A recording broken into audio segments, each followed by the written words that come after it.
Rangers and the Angels will stare each other down. And yeah, this is pretty much it for the Rangers now. They need to make a great showing here this weekend at home in their house. Reverse some recent fortunes and beat up on those Angels if they're going to catch them and win the West. We welcome you to Texas Ranger Baseball along with Tom Grieve. I'm Josh Lewin, and yeah, it's got to happen now. The good news is the Rangers have made it happen all year against this Los Angeles Anaheim team. You're right, Josh. And the team the Rangers have played the best against this year is Cleveland. The team they've played the second best against is Anaheim, one of the best teams in baseball. They've won 9 out of 12. They've out-hit the Angels. They've scored almost 2 runs a game more than the Angels. They've completely out-homered them. They've out-slugged them, and they've out-pitched them by almost 3 runs a game. That against one of the best teams in baseball. I think that shows at their best what the Rangers are capable of. Yeah, and the Rangers have been at their level best against good competition this year. The Angels are a very good opponent. They lead the AL West by 6.5. 17 games to play. It can still happen. The Rangers need to get hitting, though, and maybe Marlon Byrd will be the catalyst tonight. He is ready. David Murphy, too. It's the Rangers and the Angels coming up next on Fox Sports Southwest.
Rangers take the field in their red uniforms, and the red-out weekend begins. They're trying to catch up to the other team wearing red.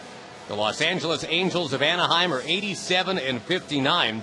A 6.5-game lead on the Rangers, who have managed just 1 run in their last 37 innings. They have got to start hitting. It's got to be now.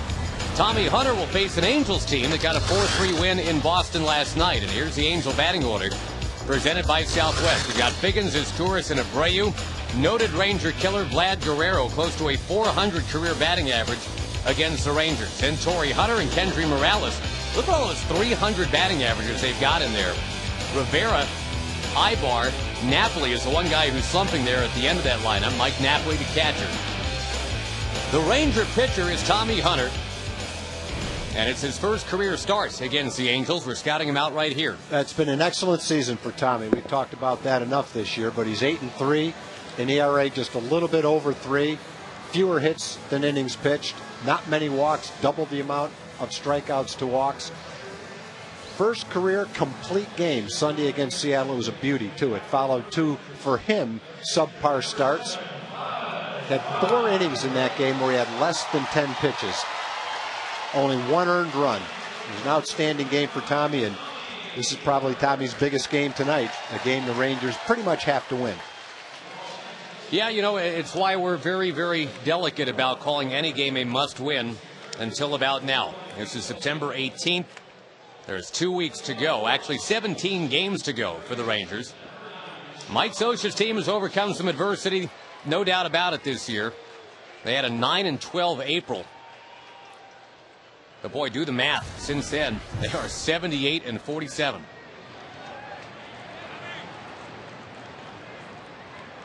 So the battle begins right here. It is Hunter against Sean Figgins, and the first one is good news. It's a strike.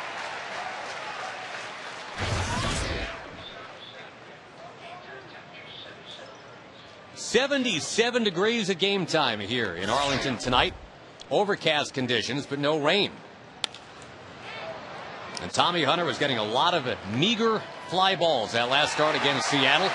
Gets one right out of the chute tonight. Yeah, I think that was the key for Tommy. He only struck out 3 batters in 9 innings, but there weren't many balls hit hard. You're exactly right. There was weak pop-ups and softly hit ground balls. No Josh Hamilton tonight. He is still out with that bad back and the tight glute muscle. And there's no Michael Young yet either. Esteban Herman at third. Pudge Rodriguez catching Tommy Hunter. That's worked very well so far. A lot of strikes to start out. Tommy Hunter deals one to Maicer Izturis.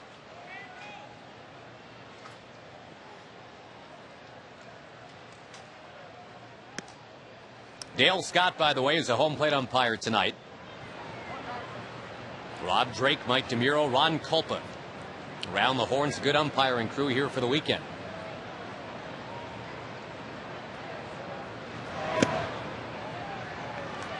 Now, these Angels, as the guys talked about in the pregame show, not a single 4-game losing streak all year. That is remarkable consistency.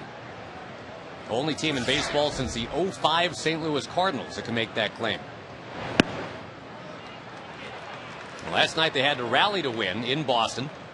They had 3 tough losses before that, including that walk-off where a lot of the Angels coaches apparently were none too pleased with home plate umpire Rick Reed. Voiced their displeasure on the way off the field. There is a walk to Izturis. And speaking of patient batters, Izturis obviously showing some patience there. The next guy to deal with is Bobby Abreu. And I'd suggest to you, Mr. Grieve, they don't get much more patient than Bobby Abreu. Yeah, you know, Izturis doesn't walk all that much. And, you know, they're at bats where the pitcher doesn't throw anything close to the strike zone. But with Abreu, it's a little bit different. He takes pitches that a lot of other hitters swing at. And that really is the definition of patience. He's not afraid to take in the count 2-0 or 3-1. Pretty much you have to throw him a strike. And even sometimes when you do, he'll take it looking for a better strike. Doesn't mind if the count is 0-2.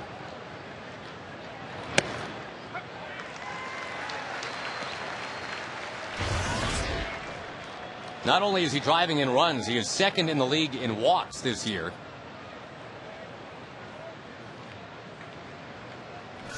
He was a bargain basement pickup, and what a great addition he's been for the Angels.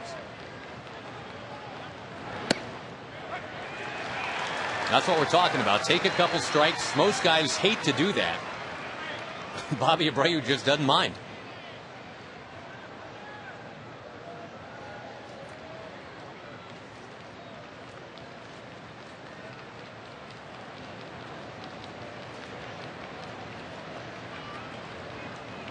Infield at the ready to maybe turn 2. That one just off the plate, 1-2. If those are pitches that he takes that other guys don't take, it's not quite as difficult to take a pitch way out of the strike zone that's high or low, but that one is just a little bit off the plate. He didn't even attempt to swing at it, didn't even begin to swing his bat. Finally, he swings and down he goes. But he swung at that one. Tommy Hunter induced him to do it. Now he's got to deal with Vlad Guerrero. And that's not a case of tricking Abreu. They're all fastballs. Pretty good movement on them, though. That ball really tailed away. You see, that's normally a pitch Abreu wouldn't swing at. But it's the movement of that ball, the way it tailed away from him, that I think really surprised him. Thought it was going to be in the strike zone, but it wasn't. Now big bad Vlad, who had a hit in every game he ever played against the Rangers, the first 44 times he faced him.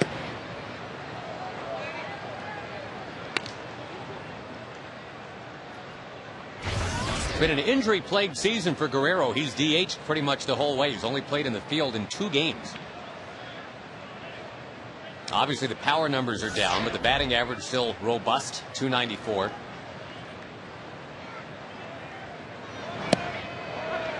If he can send that up to 300, Tag, that'll be his 13th straight season with a 300 batting average. There's that curve from Tommy Hunter. That time his curveball was outstanding against Seattle. He threw a lot of them, and most of them were strikes.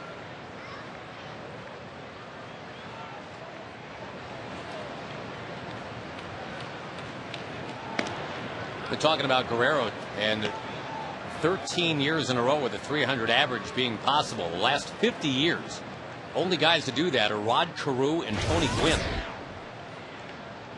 That's some pretty good company he keeps. Yeah, and both of those guys were entirely different kinds of hitters, too. Yeah, they weren't doing that a lot. That ball slammed foul. Yeah, they were both contact hitters. They used the whole field. They weren't known for power. Guerrero's an entirely different guy. Guerrero swings almost as hard as he can at every pitch. He swings at pitches out of the strike zone, high, low, inside, and outside. And to do what you just described, 300, was it 13 straight years? It's unbelievable that a guy could hit 300 swinging as hard as he does at as many pitches out of the strike zone. That one getting away from Pudge. They'll race it down and fire. Too late.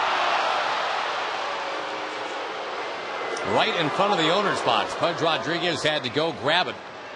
A pitch that had so much movement on it that Pudge had to bounce away. So it's a strikeout wild pitch. And that's another example of it. That pitch was so far out of the strike zone, even Guerrero couldn't get a bat on it. But it was so far out of the strike zone that Pudge couldn't block it either. So funny to have Guerrero follow Abreu in the batting order because they're just exact opposite hitters. One guy takes everything, one guy takes nothing.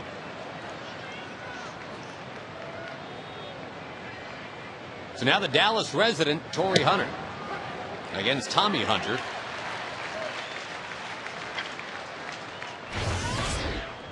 And a big season for Torrey Hunter, even though he too has missed some time on the DL, about 5 weeks.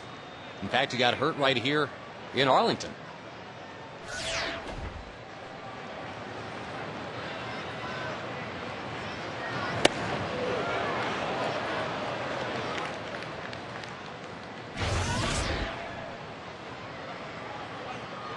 Only the New York Yankees have more wins in the American League than these Angels do. And Torrey Hunter just one of the many 300 hitters that they feature.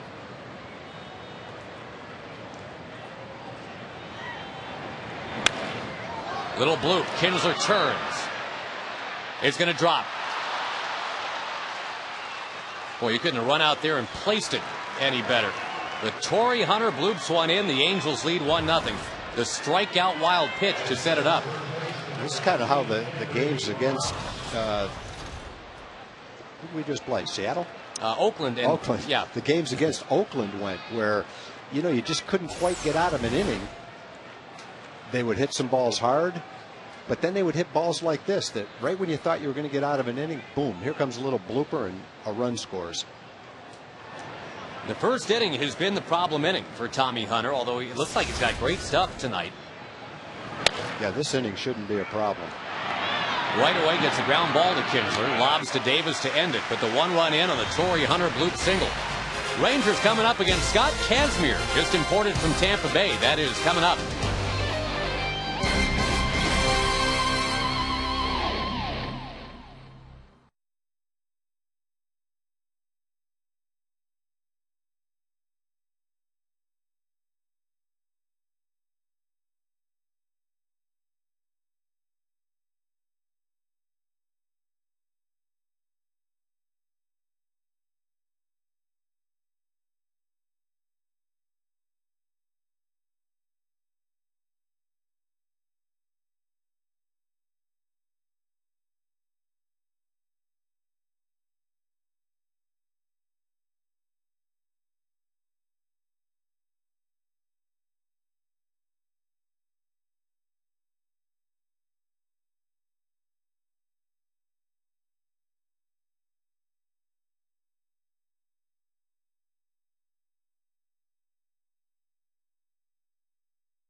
Getting the Angels a run in the top of the first, and now here come the Rangers in the bottom of the first inning. Scott Kazmir will be on the mound, and here are the Rangers that will face Scott Kazmir tonight. Keeping in mind the Rangers have scored just 1 run in their last 4 games. Here are the guys that are trying to blast out of that. No Michael Young, no Josh Hamilton, maybe Marlon Byrd can be the guy tonight. He's hit safely in 11 straight against the Angels. And Scott Kazmir, 3 games now as an Angel. He's only given up 4 runs, but he doesn't have a win yet as an Angel. Yeah, not a good season for him if you look at his overall ERA. But in his last 6 starts, he hasn't given up more than 3 earned runs. So he's pitching a lot better now than he was earlier. There's the 3 starts you're talking about, Josh, a 183 opponent's batting average. And he's always pitched well against the Rangers. His best ERA of any American League team. And he's 5-1 in his career against the Rangers.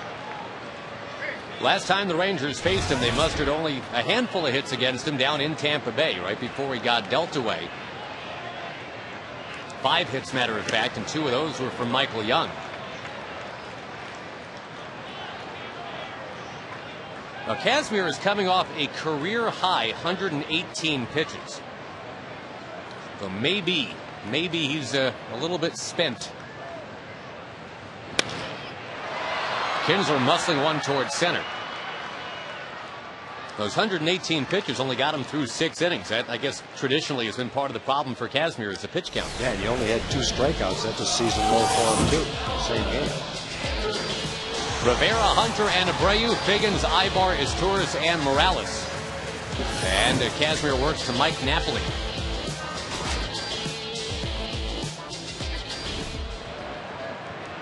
Oh, with Elvis batting. I guess it's appropriate, Tag, the appropriate song for the weekend, sung by other Elvis. Blue Hawaii? No, not that one. It's Now or Never. That's a good one. Definitely not Blue Hawaii. That's the first thing that came to mind. Thanks for playing the game, though. Some lovely party gifts for you. Outside to Andrews, and you know, he's the one guy that I guess has stayed the most consistent during this downturn. He's hit safely in every game but 3 the last 3 weeks. Now, he's been getting an opportunity to hit at the top of the lineup, and he's just gotten better. Each month he's gotten better. He's confident. He's putting the ball in play, getting his hits. Playing some outstanding baseball for the Rangers. And hopefully that'll all be noticed when the Rookie of the Year balloting comes in. He leads American League rookies in hits, runs, and steals. And you can always attempt to quantify the defense. It's better when you just see it in person. I think the thing I like about the numbers is your eyes tell you that he's one of the best shortstops in the league, and the numbers back it up. Sometimes your eyes tell you one thing, the numbers say another thing, and there's always some controversy. In Elvis's case, there isn't. When you look at the range factor, he's at the top in that. Yeah, he's the only shortstop in baseball getting to 5 baseballs per 9 innings at short. Yeah, that tells you a lot right there. Now, he's made 21 errors. There's shortstops that have made fewer errors. But when you combine the balls he gets to that they don't, it more than makes up for it. That's inside. The one guy I guess it's somewhat comparable is Eric Ibar out there at short for the Angels right now. He averages 4.6 touches per 9 innings. Elvis is a shade over 5.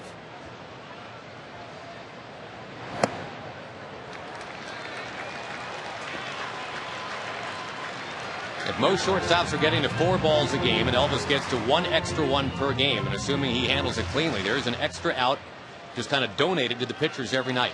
Yeah, that's a lot of outs when you measure that over 162 games. That's what he did his last time up in the last game. Yeah. Line shot right at second. That's a good 2-strike approach. So many hitters have the same approach to 0-2 that they do 2-0. They're going to swing hard, and there's not much care whether you miss it or not. You're trying to hit the ball hard. In Elvis's case, he's got a perfect swing, trying to drive the ball back through the middle, make some contact. And he made solid contact. Unfortunately, hit it right at second base. I think he's got one of the better approaches to hitting right now as anybody on the team. Youngest player on the team, but in many ways one of the most mature. I would agree with that.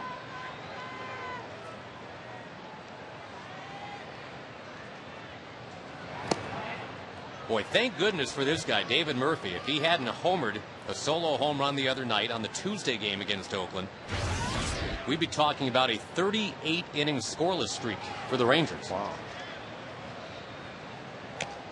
As it is, 1 run over 38 innings is something that's never happened before in the history of this franchise. And of all times for that to show up. Does that include 1972? That even includes 1972. That's not good. You guys had the 3-23 September.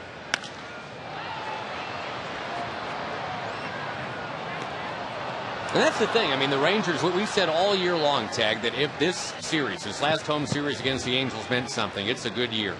And this series means something. The Rangers, if they sweep this series, get back to within 3.5. We all got a little greedy. Well, you do. You do get greedy when you're in that position. The way the last 6 games have gone, losing 5 out of 6, that's disappointing. But if you step back and you look at the overall season and the way things have gone, obviously it's been a success. The Rangers have been able to find out a lot of things about some young players. Murphy curls one in a right, a base hit. Casimir hung that one up there, and David said thank you very much. Well, you're not supposed to be able to bat a lefty third in the lineup against Scott Casimir. The Rangers kind of defying conventional wisdom, doing that with David Murphy, and he pays off with a hit right away.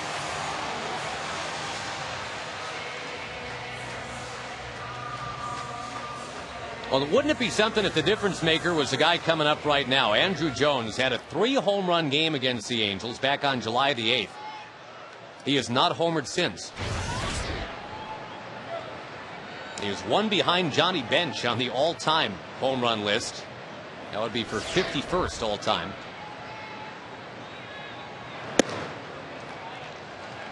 And it's like he sold his soul for that 3-home-run game. Of course, he's only played 1 game since August the 23rd. And here he is inserted in the lineup tonight in the cleanup spot. Ron Washington just trying to catch some lightning in a bottle.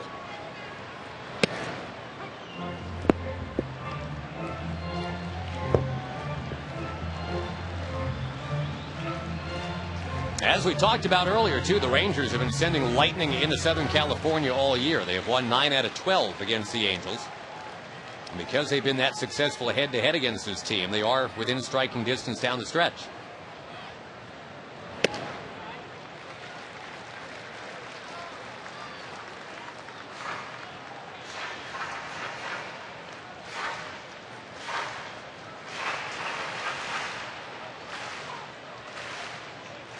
The Angels had their rally in the top of the inning with 2 out. Rangers trying to do the same.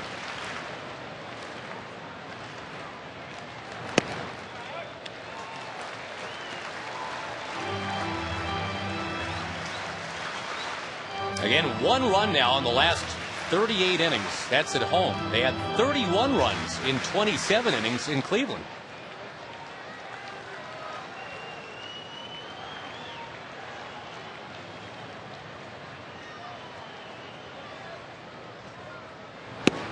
Rip and a miss.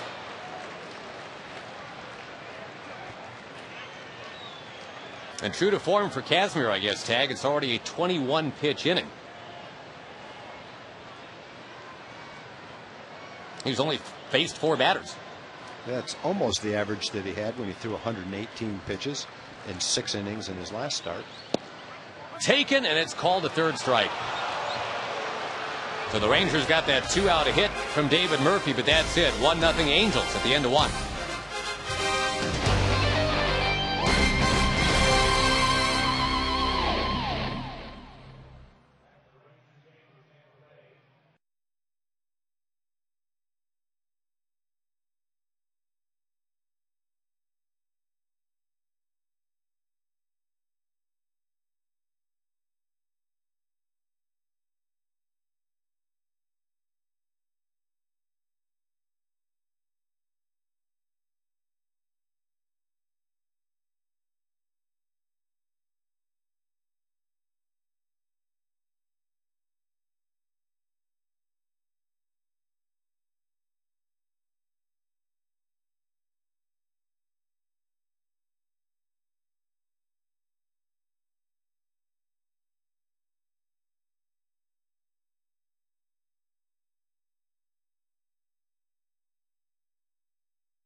We have Mike Hogue of Snowball Express along with Joanne Moore. She is the wife of Rangers bench coach Jackie Moore.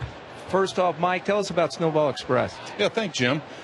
Snowball Express is the charity for the children of America's fallen heroes that have fallen on active duty since 9/11. And this year we're pleased to announce that Snowball will be bringing about 2,000 children and their surviving parent right here to the Dallas-Fort Worth area for 4 or 5 days of fun and to be together and to also understand that they're not the only child who's lost a parent on active duty, and they make friends. The moms, the dads make friends, and it just develops a cohesion and a network of support for them, and we get to be part of it, and we're very proud of that. The Texas Rangers have been a big part of it, have hosted them there, and then because of that, we have a long-standing military tradition of presenting a coin to fellow warriors who share the same burdens we share, that are committed to the same causes, and I want to present that to Joanne for being such a great partner with us. Thank you, Joanne. And Joanne, you were very instrumental in helping the Rangers get involved with this, correct?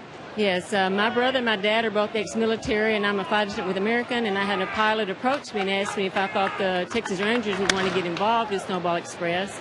So Jack and I approached the Rangers. They jumped all over it. So we had our first event at Hawaiian Falls, and we have our second event here at the ballpark on September 27th. All right, well, good enough. Congratulations on a great organization. Joanne, good seeing you. Thank you. Josh? All right, thank you, everybody. And, yeah, Jackie Moore and his wife both have been just outstanding with this entire Rangers organization. Jackie coming back in the fold this year, having managed at Round Rock for, 8 seasons, all the way through 2007.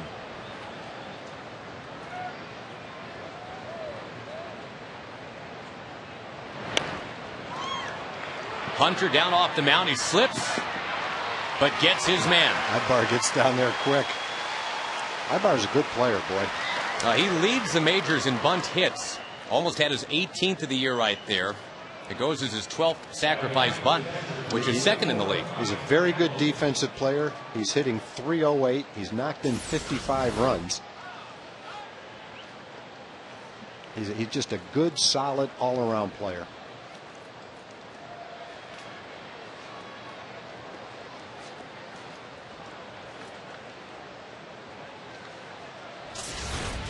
Sets it up for Mike Napoli, who is the one slumping Angel. Everybody else has some kind of hitting streak or some stat that lets you know that things are going well. Napoli is 3 for his last 42. Wow. 3 for 42. He's still hitting .268. Well, He's having a good year until that came up. He and Jeff Mathis, a very effective catching platoon.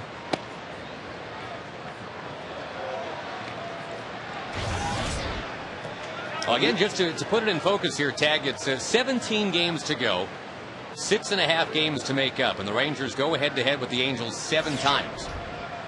Obviously, if you happen to go 7-0 against the Angels, there it is right there. But even 6-1 or well, even 5-2 puts you in range. And you only have to look back 2 years ago. The 2007 Mets, with 17 games to go, were up 7. The Angels are up 6.5.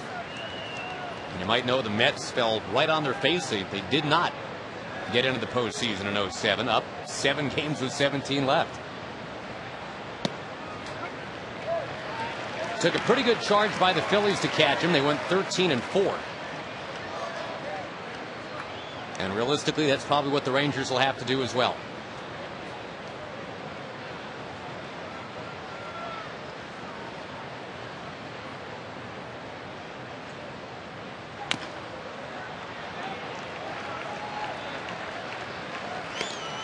Those that grew up in the 50s and 60s might remember those 1964 shenanigans in September with the Cardinals winning out, coming back on the Phillies. Phillies were up 6 games with 16 to play.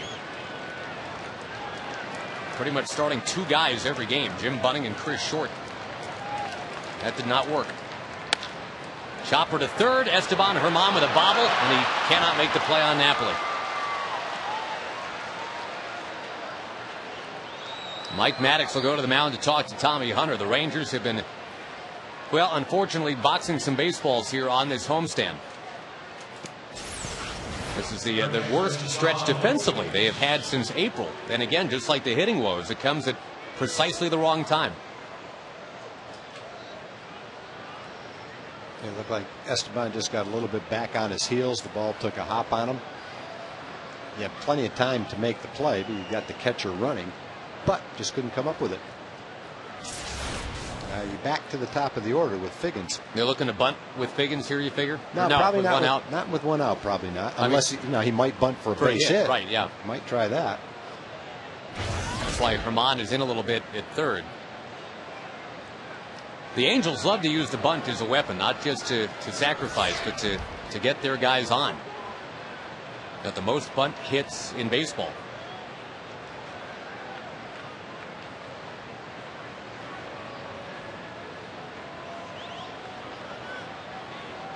I don't know if that's maybe why Mike Maddox didn't go out there, just to kind of remind everybody that, hey, even though there is 1 out, the bunt still might be coming.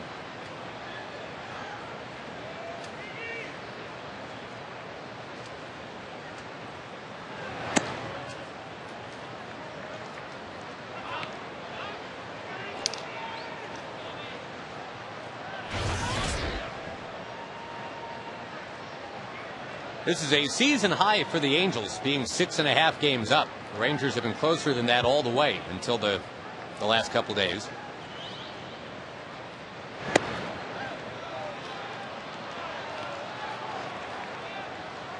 And it's weird how this year for the Angels, they're getting it done with their offense. It's kind of carried their pitching for most of the year. You would have thought that would have been the Rangers' anthem this season, but nope, the pitching has carried the offense.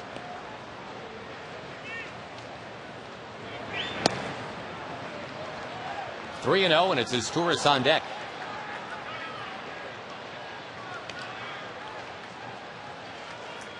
And actually, the Angels pitching is rounding into form right now. But for most of the year, it was a real struggle.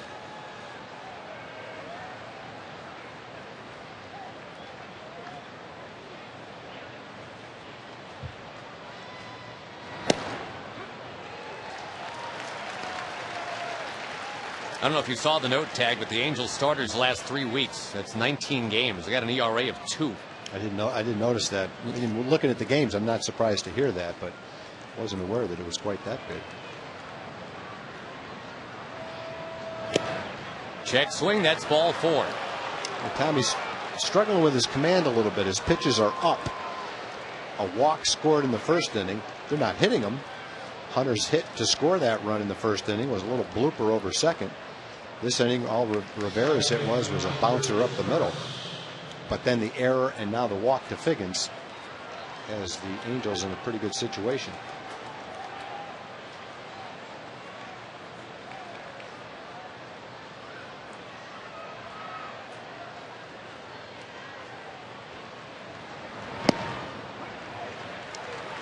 Torres had a 4-pitch walk last inning. That will not happen here in the second. Bobby Abreu, then Vlad Guerrero to follow. In the air right field, Nelly Cruz is ready. He's got it here. Yep. And he'll hold the runner at third, Rivera. Nelly Cruz got it in just that quick. Well, of all the guys on the Angels, other than maybe Napoli, the right guy is at third base. Because they've got a lot of guys that can run a little bit. But fortunately, the ball was not hit deep. Nelly Cruz has a strong arm. And they didn't want to risk it. Dino Ebel, the third base coach, held up Rivera. And so now Tommy can pitch out of the inning.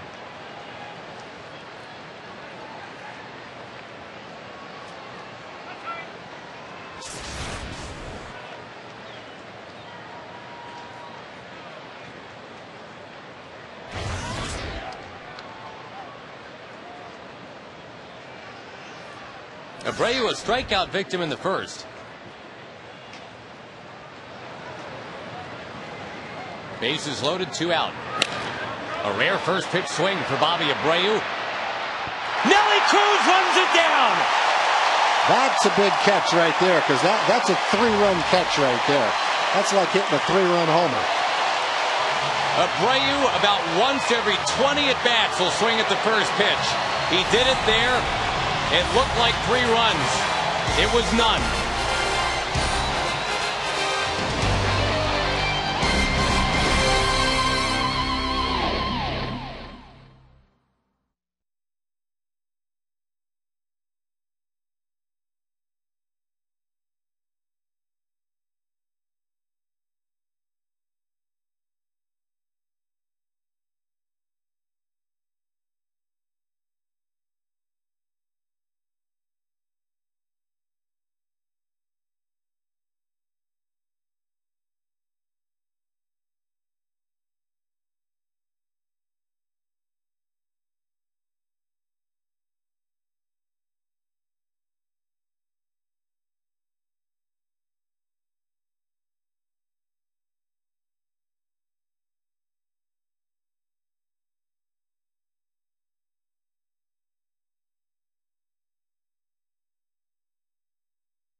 yourself by getting tickets on StubHub, the official fan-to-fan marketplace of the Rangers.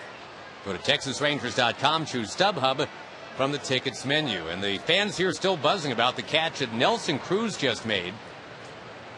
Off the bat of Bobby Abreu, it looked like 1-0 was going to jump to 4-0 with a bases clearing double, but it didn't happen. And Nelly got a good break on that ball and made a do-or-die play. Cruz on deck, and now Marlon Byrd at the plate, trying to be the fire starter here.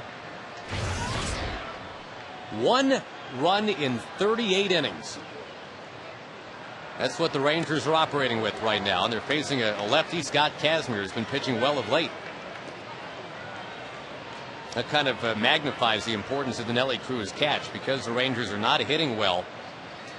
To give themselves that pressure of being down 4 early, that might have been crushing. And Marlon Byrd against the Angels has been absolutely getting it done.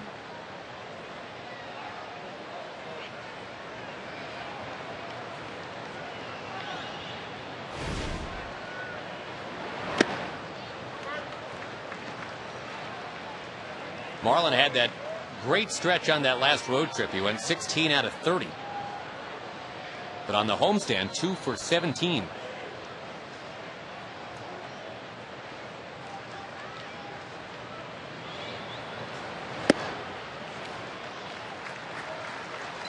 I would think it would be tough knowing that the Rangers aren't scoring right now. You got guys up there that, I mean, everybody wants to contribute. Everybody wants to be the guy to get it going. But you can't get yourself out, right? You got to still wait for your pitch. Still have to be patient. You have to take a step back. Don't be over anxious. Take what they give you. And Marlon Byrd, yep, drops it into left field. Here comes Nelson Cruz.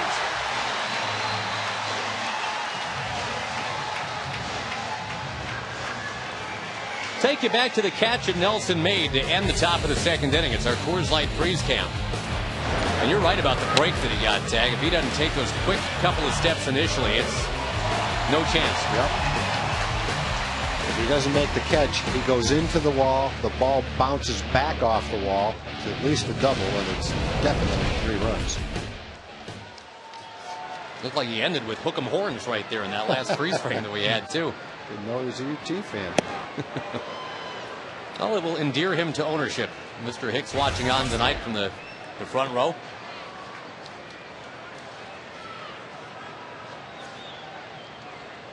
He's got to be proud that his guys have battled the way they've battled.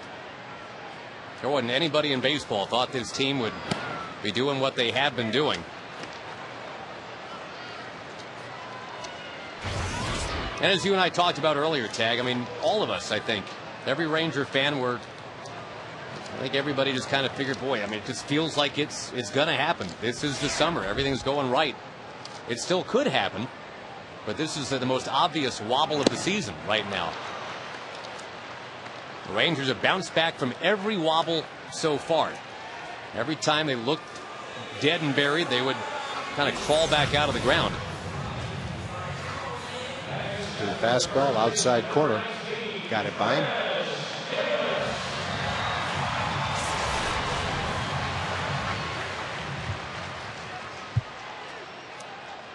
Another uprising needed here,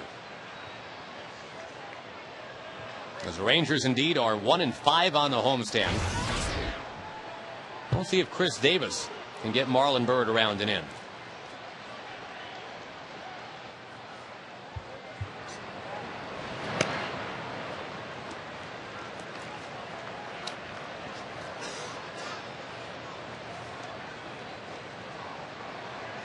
$80 wins for the Rangers right now. That's more than they had last year. There's still 17 games to go.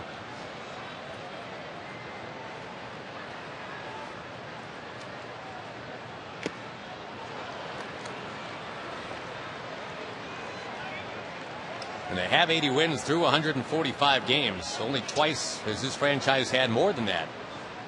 Those were 2 playoff years, 96 and 99.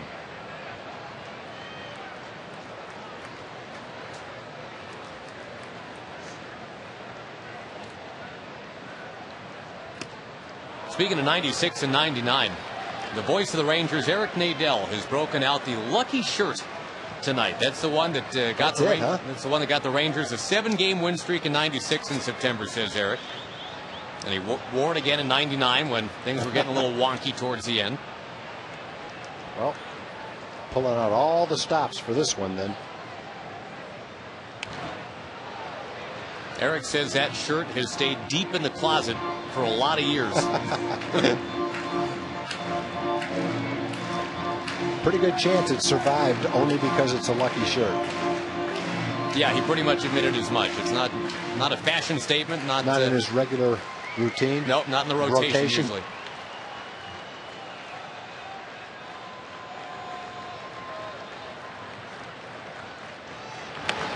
Davis belts another one foul.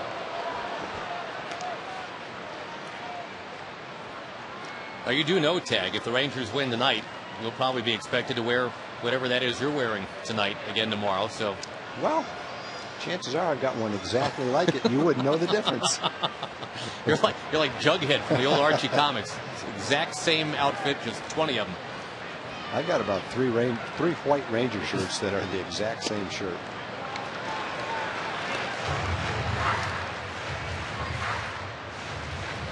Davis works the count to 2-2.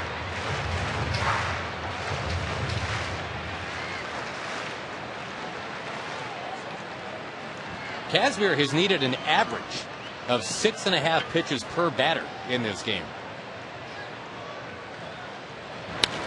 meaning he will not be around all night.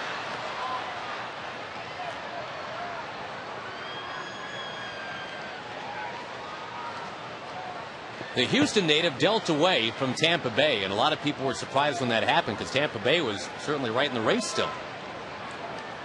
Not anymore. Tampa Bay has wiped out since then.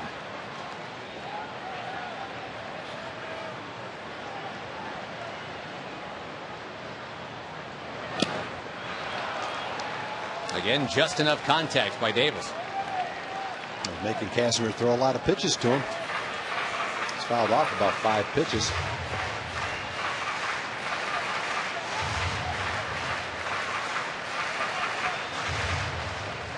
Kazmir's allowed 3 runs or fewer each of his last 6 starts.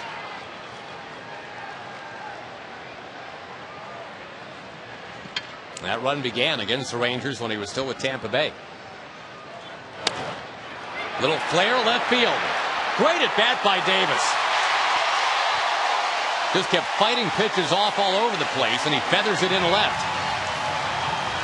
And now the crowd will respond because Pudge Rodriguez is coming up. That's probably a good example of a hitter going up there, altering his approach with 2 strikes, just trying to make some contact, not trying to hit a home run to right field in the upper deck, caring about putting the ball in play and not striking out. And they end up with a base hit. Doesn't have to be pretty, you just have to put the ball in play and you have a chance.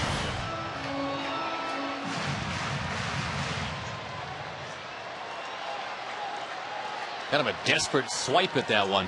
Yep. And it worked. And he made contact and ended up with a base hit. Boy, his place will go bananas if Pudge Rodriguez can give one a ride. 2 on, 1 out.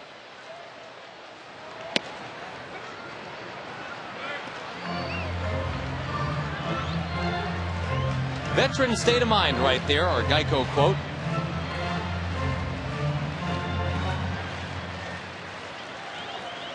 As Ron Washington says, do what you do.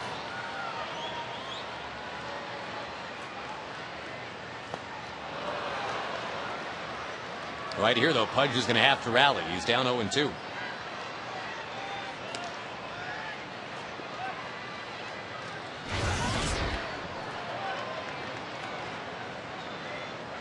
The Rangers still without a hit with runners in scoring position in their last 4.5 games.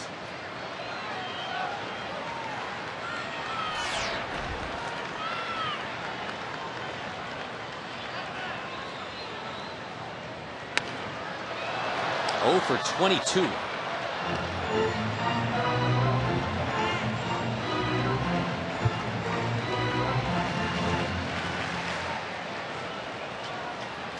But boy, they are hanging tough with 2 strikes on him so far tonight. Saw the 5 foul balls from Davis.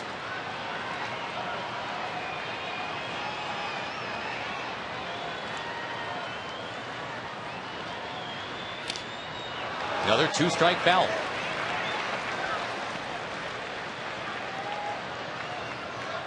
And Kazmir's already matched his strikeout total from last game at 2.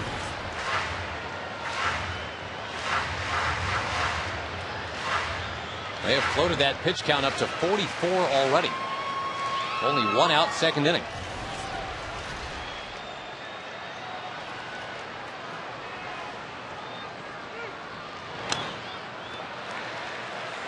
He's making some good pitches. That was a real good slider down and in. Spoiled it. And these last 2 at-bats, I'd suggest to you, Tag, are kind of emblematic of what the Rangers have been about on a macro scale this year. It doesn't look good, down 2 strikes. They just keep fighting.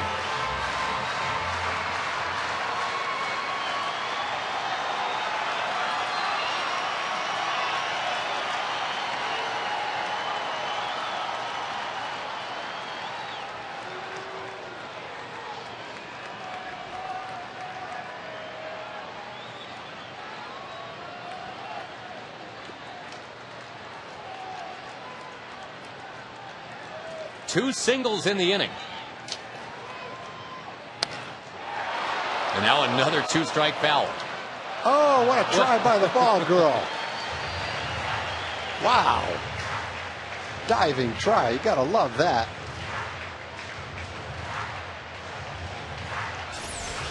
Pretty tough as a player to watch the ball girl make a diving try and not dive to catch one yourself if you get a chance. Everybody's fired up here tonight. Oh, love that. No, don't be sorry. That was a great try. Each of the last 2 Ranger hitters now with 4 2-strike foul balls. This is really something. Davis and Pudge. You talk about working over a guy. Scott Kazmir's got to be thinking, what do I have to do to get these guys? Well, Morales is playing way off the line at first base. And so if he keeps pitching him away, Pudge has a great chance to hit that ground ball straight away first base and shoot it right down the right field line. Pitches 5 and 4, but those were sliders down and in. Fastballs have been the pitches you saw in the outside corner. In play finally. Figgins hustles to the bag. And Pudge is hit into the double play after 5 2-strike fouls to keep that at bat alive. 1-0 Angels at the end of 2.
Where 15 minutes can save you 15% on car insurance.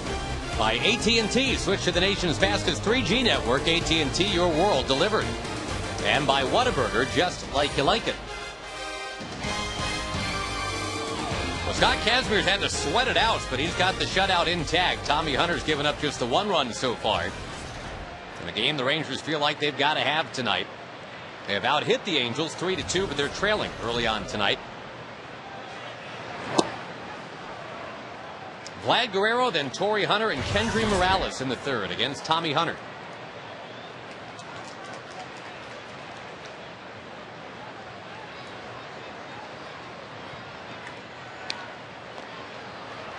Approach-wise, as you mentioned, Tag, the Rangers can't be faulted tonight. Their hitters have seen an average of 6 pitches per at-bat. Yeah. Yep, they just haven't gotten the hit that they've needed, but you're right, they've had some good at-bats. And that down the road will get Kazmir out of the game. Well, suffice to say, if you're at 4.5 games without a single hit with a runner in scoring position, the runs are going to be tough to come by.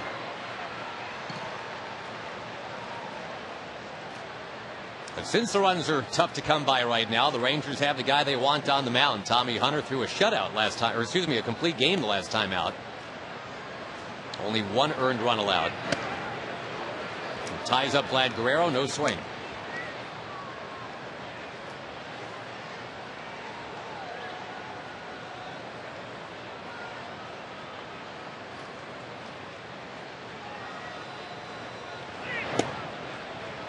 Tommy keeping it loose before the game, as he always does. In Cleveland, it was playing the video games in the clubhouse. Tonight, it was playing ping pong. Some of the clubhouse attendants before the game.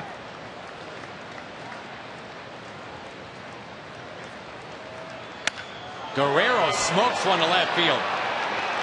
And it's 2-0 Angels. The pitch that he threw Guerrero the first time up is more like what you have to throw him. You got him to chase it. 3-2. There's a great chance he's going to chase it. Unfortunately, Tommy hung the curveball that time and right in Guerrero's wheelhouse. Certainly not the first time he's done that against the Rangers. Now a career .397 hitter against the Rangers. Yeah, against Guerrero, you just really have to concentrate and say to yourself, I'm not going to throw a strike with this. And not only was it a strike, it was right on the inside half of the plate, right there in his wheelhouse. And you throw that pitch down and away a foot outside, and you might get him to swing at it. He did the first time up, still got on base. It was a wild pitch.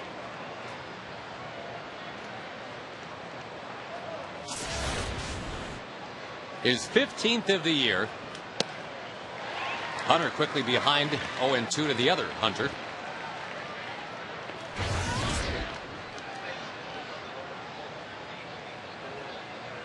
.408-foot home run for El Diablo.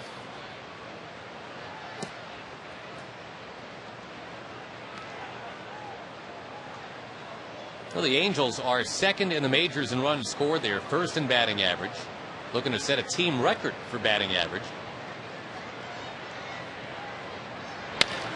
Back to the mound, and Tommy gets Torrey Hunter.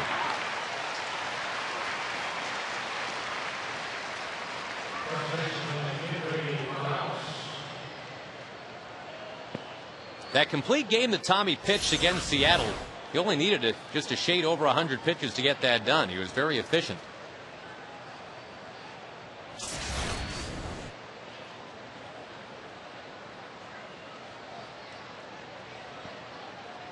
With one out, here's Kendry Morales. And again, the big thing about Morales is he was given the job when the Angels couldn't re-sign Mark Teixeira. Teixeira making $20 million plus. Morales making, well, just a very small portion of that. And the higher slugging percentage belongs to Morales.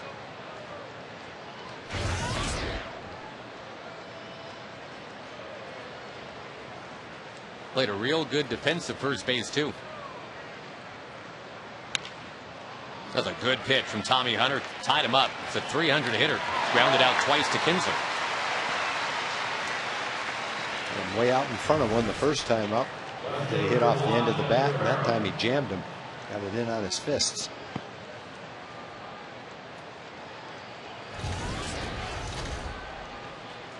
I remember Mike Scioscia saying in spring training, if we're wrong on Morales, it's the biggest miss for this organization since I've been here. When they really invested mentally, you know, if not physically, and Kendry Morales is our guy. And as it turns out, they did not miss. Yeah, and I think the other thing that he's saying with that statement is all the scouts, all the baseball people, his coaching staff and Mike included, viewed that kid baseball-wise as a frontline everyday player. That's the talent evaluation that they had, and they were right.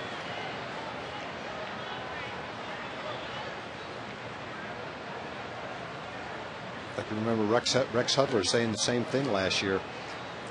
He didn't want to see Teixeira go, but if he did, he felt that Kendry Morales would fit right in and do a great job. Kinsler with a dive, he just couldn't get there. And Juan Rivera now 2 for 2 as he punches one into center. The Rotary Club is here tonight, 600. Wow. Strong. It's End Polio Now night at the ballpark for the Rotary Club, doing great things. Appreciate your being here and appreciate all the great things that the Rotary Club does.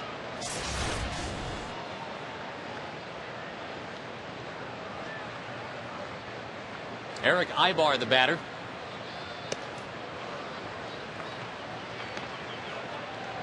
Angels in front on a bloop and a blast. Torrey Hunter just kind of poked one with a couple outs to score a run in the first. And Vlad Guerrero walloped one here in the third.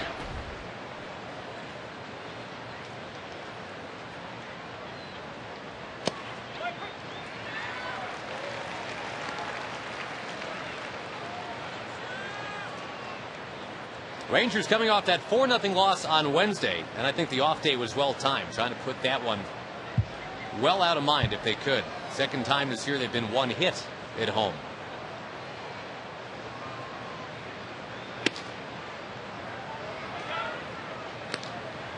Rangers have a chance to pay back the Oakland A's. We got 4 games against them coming up next week out in California. But obviously of more critical importance right now is winning 2 or 3 against the Angels.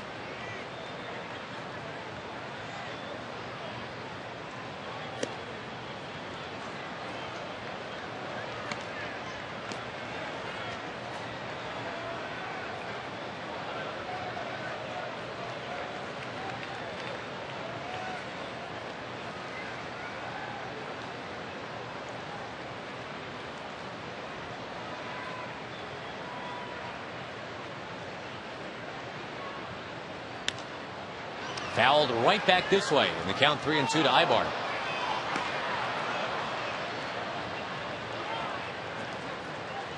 Sure looks like that wild card window is closing. The Red Sox are winning again tonight, 3-1 in Baltimore in the 6th inning.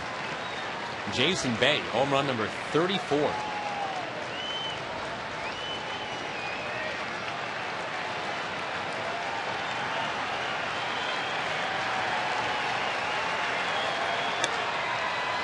Popped into the crowd, will do it again. Well, the Red Sox resisted a lot of trades for Clay Buchholz, even when he wasn't pitching very well, even after he'd been sent back to the minor leagues. It's paying off for him now. He's been one of their better pitchers. You look at postseason play, the way Buchholz has been throwing, Lester, Beckett, Dice-K's back. Pretty good rotation. Ball 4, I should say, to Ibar. Mike Maddox out to the mound again. Both pitchers using a lot of energy here early on. 20 to 25 pitches per inning for both guys. This usually is where Tommy Hunter gets real tough. With runners in scoring position, he has been lights out.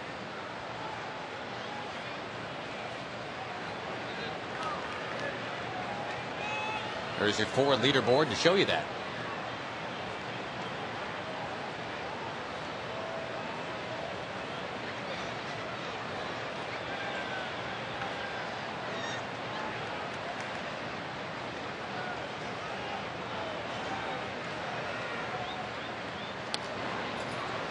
Until that blue hit from Torrey Hunter in the first inning with a couple men on base.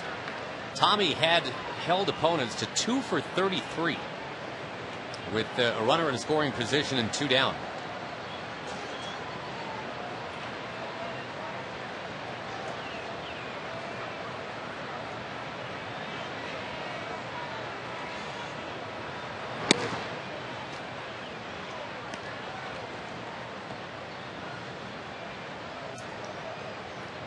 Mike Napoli, the hitter, reached on the error last inning, committed by Herman at third.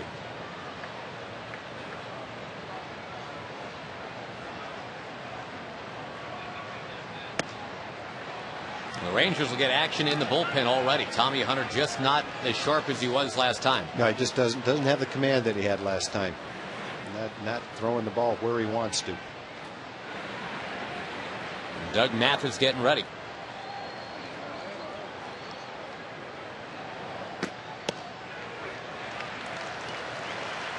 If the Rangers rally and win tonight, we'll go back and look at what happened to end the top of the second.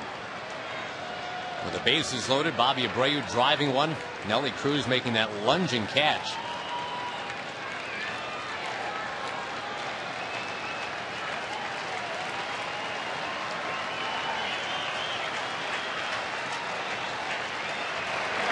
Got him. Tommy Hunter with the runners in scoring position. Gets tough. It is still 2-0. Angels on top of the Rangers.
Angels play at noon, and all fans encouraged to wear their red to support the Rangers as part of Red Out Weekend. TexasRangers.com for tickets, or you can call 972-RANGERS. Nice Friday night crowd tonight in the big series beginning between the Rangers and the Angels. Last hurrah for the Rangers to stay alive here. They need to win at least 2.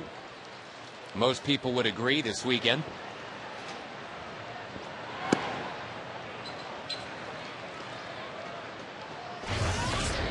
(9-1-2) in the Rangers batting order. Esteban, Herman, then Kinsler and Andrews.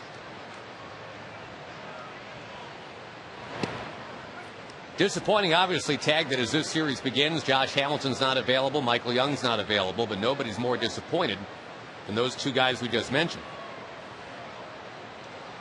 No doubt about it. I mean, you play all season long to get to this point, and it's so disappointing not to be able to go out and play when you know how badly the team needs you. Injuries are part of the game, but you feel badly for Michael. You feel badly for Josh that they're not able to go out when it's so important, when it would mean so much to them.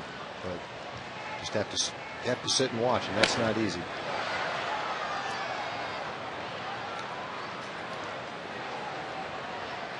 Herman filling in for Michael Young. The guy that hit .326 for the Royals just a few years ago.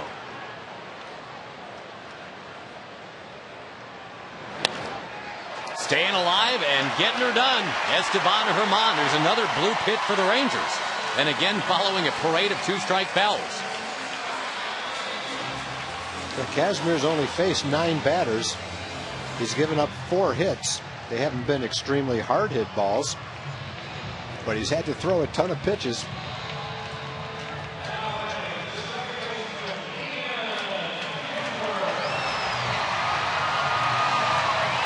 Ian Kinsler's been holding at 29 home runs for a while now. 14 games, matter of fact. And here he is with a chance to tie it up.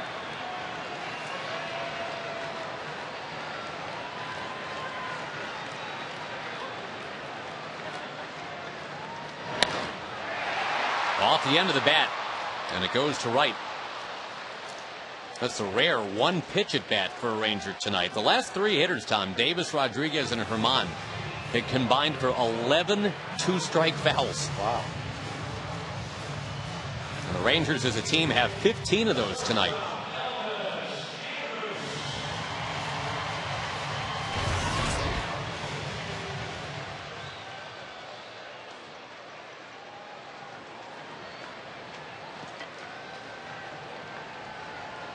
Andrews hit the ball hard, but lined out to his Turris his first time.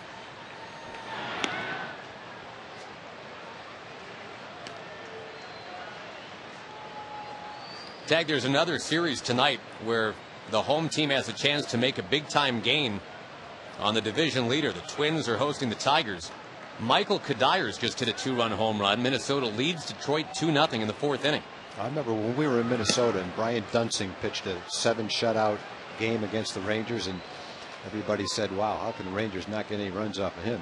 He hasn't done much different than that since the Rangers left. He's been pitching some great baseball, and he's out there pitching for Minnesota tonight. Twins trying to make it 5 straight wins. They could get back to within 3 of the first-place Tigers.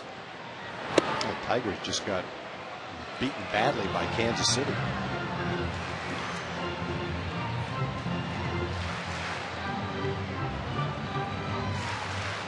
Maybe they're not saying goodbye to the Metrodome quite yet. Yeah.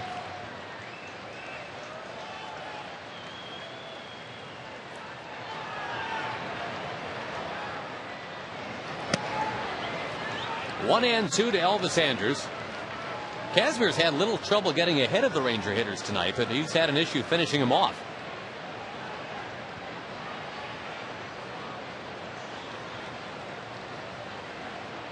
.44 out of 58 of his pitches have been strikes.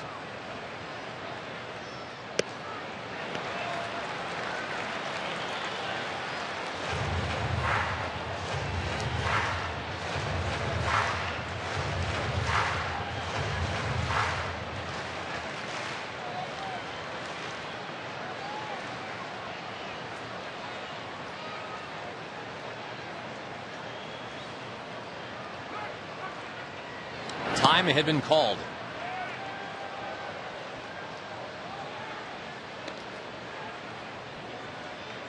Some other games real quick for you. The Royals lead the White Sox 1-0 in the 4th inning. The White Sox are pretty much, well, I mean, they're on the fringe. They're 6.5 out, and if the Tigers keep losing, then maybe they make a run too. Not if they're losing at home to Kansas City, though.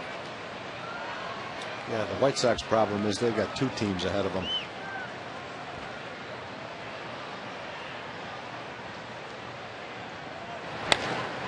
The 2-strike fouls continue. Yep.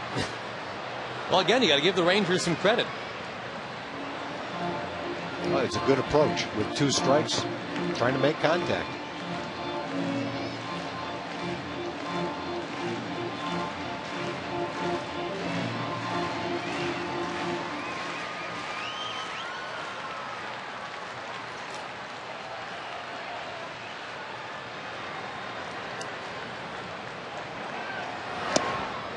Well, Andrews has grown that count from 0-2 to 3-2.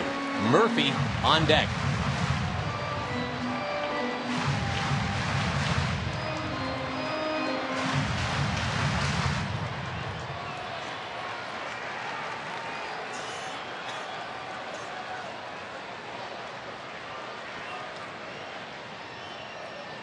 Good lead for Herman, who's not being held on.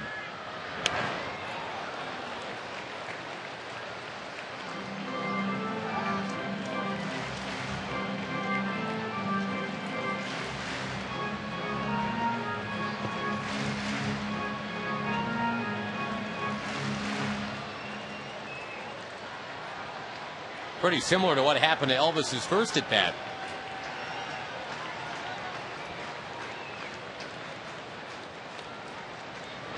With the runner going. Ground ball right to second. Scissor step and a throw. What a play. Meiser is Torres. Herman did everything he could to break up that double play. The second baseman was covering. The ball was headed right up the middle. Instead, he's there to catch it. He gets tripped up. He falls and still makes the play. Boy, and a close play at first. 2-0.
But it's also Paint the Park Pink Night, and this is Stacy Lennon and Mary Kay to tell us about this.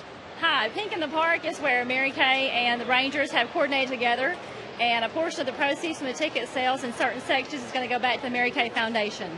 Excellent, and also it helps out a couple of organizations, not just Mary Kay, but it also a little bit of domestic violence and also wipe out cancer, correct? Right. Well, the foundation was formed in 1996 by Mary Kay herself, and it was formed so that we could raise money to fund research that affects cancers in women and to raise awareness of domestic violence. There we go. Well, keep up the good work. Nice meeting you. Appreciate it. Thank you. Appreciate it. Thanks. Josh? Thank you, Jim. It is Sean Figgins leading off here in the fourth against Tommy Hunter. The Angels on top 2-0.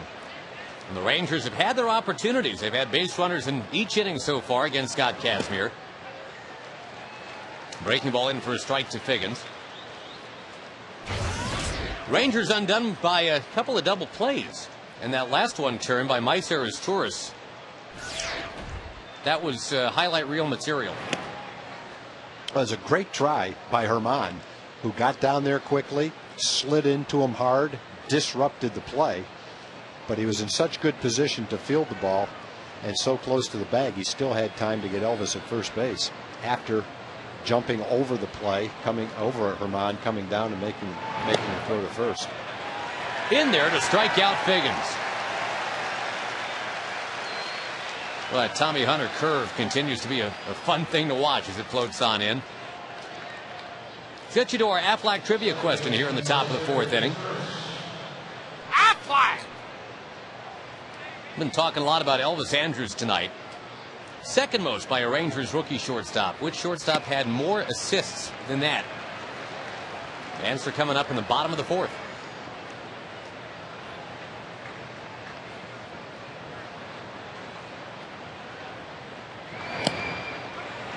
Again, the breaking ball. Again, it's good.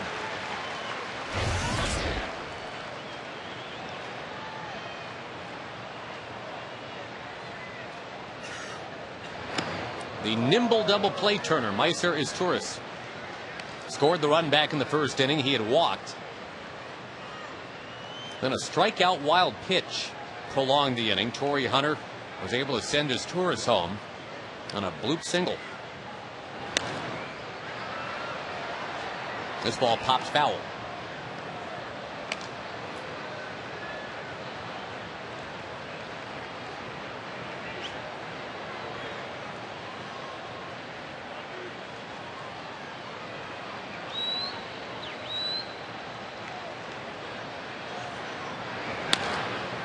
Towards center. There's Marlon Byrd, 2 down.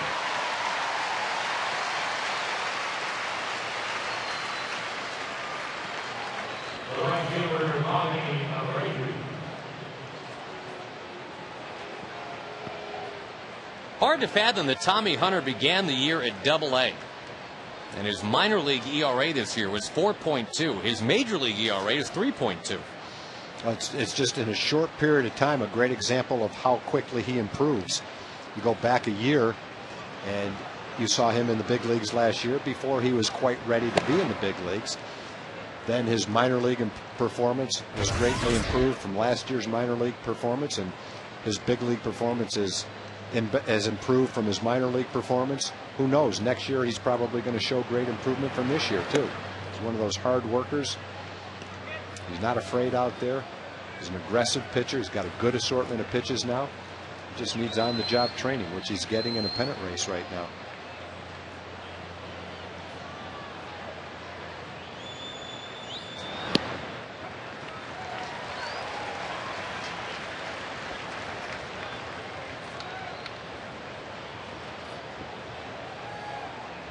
Abreu hit that line shot with the bases loaded in the second inning. Run down by Nelson Cruz. And Abreu, who is second in the league in walks, steers the count to 3-1. Ooh, coulda, shoulda. Could have. Pitch tracker brought to you by Ambit Electricity this inning.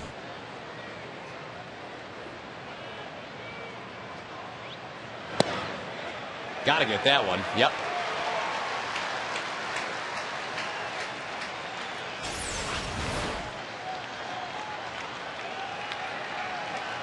Well, it all evens out, doesn't it? Yeah, not really, because both of them were strikes, and he only got one of them.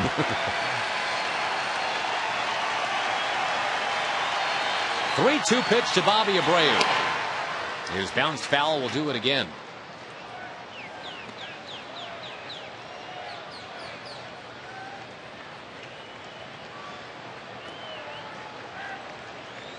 The Rangers will have 3, 4, 5 in the order up in the bottom of the fourth inning, trying to keep it 2-0.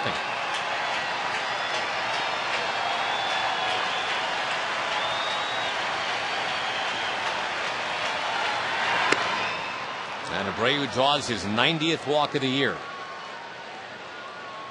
All right, another chance for Tommy Hunter now to take care of Vlad Guerrero. He did that in the first inning, but then he left one out over the plate in the third inning, and Guerrero hit it a very long way.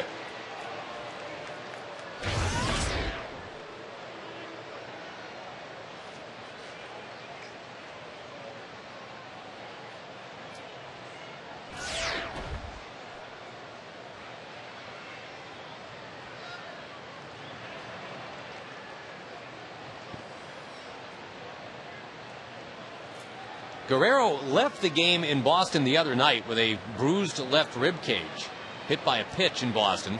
Back in the lineup tonight with that on his resume. The Angels had a long night in Boston last night. They ended up winning. Got in here 3 or 3:30 in the morning. They're going to have another long game today.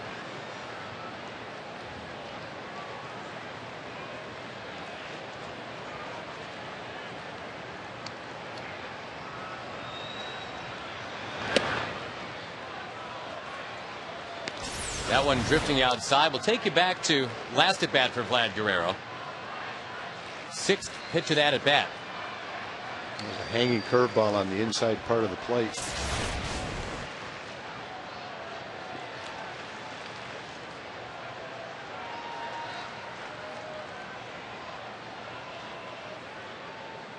Abreu's going, looking for his 30th steal of the year. Pudge nails him. You can't make a better throw than that. I don't know if he was out or safe, but that was a perfect throw, delivered quickly. Abreu trying to talk his way out of a speeding ticket down there. The man who wrote the ticket is going to the Hall of Fame, Pudge Rodriguez.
Bottom of the fourth inning, Elvis Andrus, second most assists by a rookie shortstop in Ranger history, behind Benji Gill.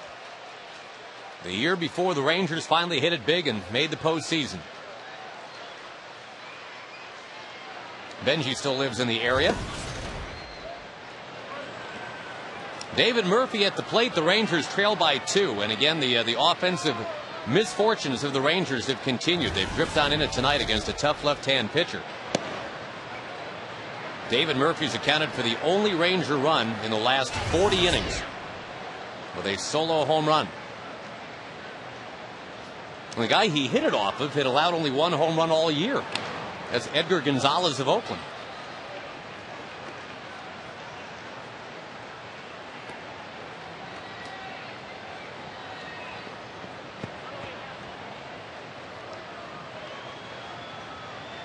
Murphy already with a base hit tonight. Got that with 2 strikes on him back in the first.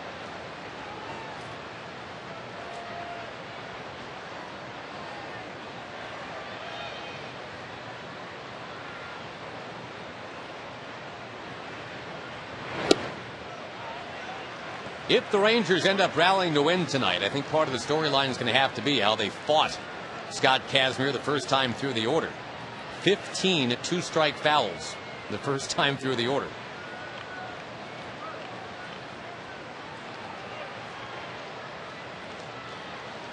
So even though Kazmir is working on a shutout, it's taken him 68 pitches to get to this point already. Hadn't been easy.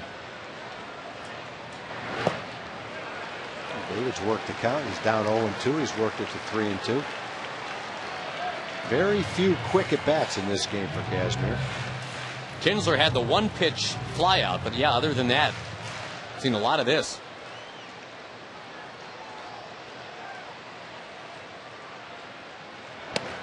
Oh, but Kazmir comes back and gets him.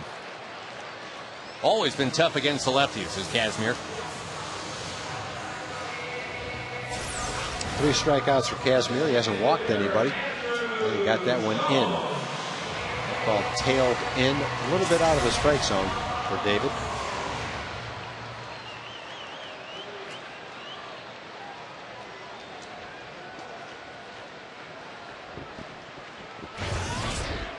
Andrew Jones, who had the 3-homer game against the Angels back in Anaheim.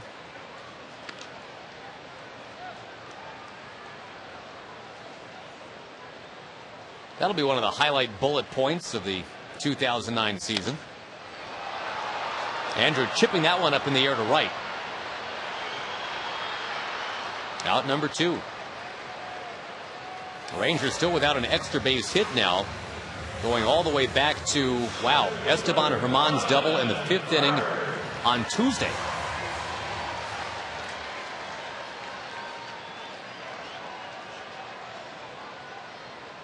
And here's the guy that got the one Ranger hit in the game on Wednesday, Marlon Byrd. Another hit tonight.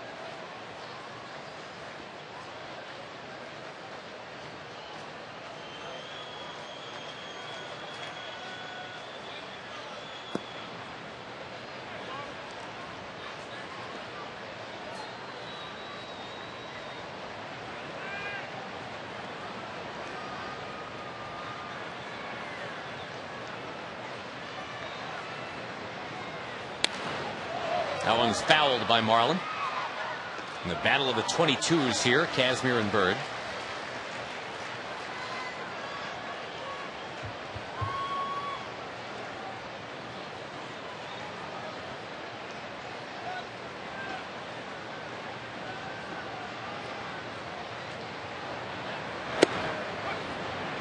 Inside corner. Again, the Angels starters over the last 3 weeks, I mean, every single one of them, 1 through 5, has been doing great work.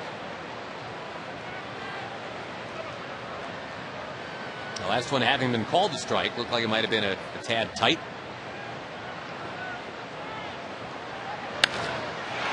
High drive into left center. And Torrey Hunter waits under it. He's got it. And finds a friend. End of 4 at the ballpark tonight. It's the Angels by 2.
And by Hankook Tires, tame the road.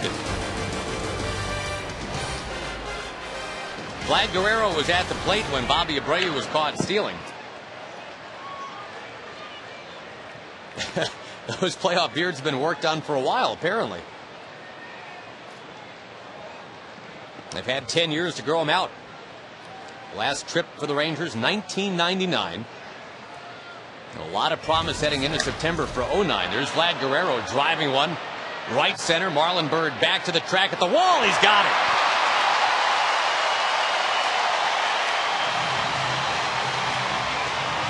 Marlon had to go a long way to get that ball.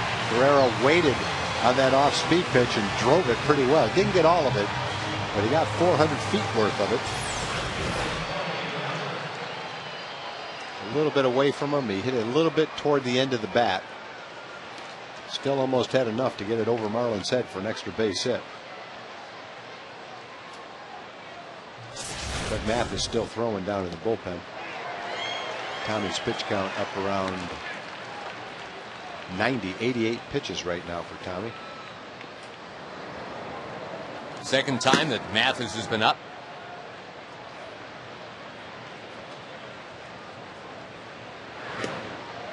Torrey Hunter against Tommy Hunter, quickly behind 0-2.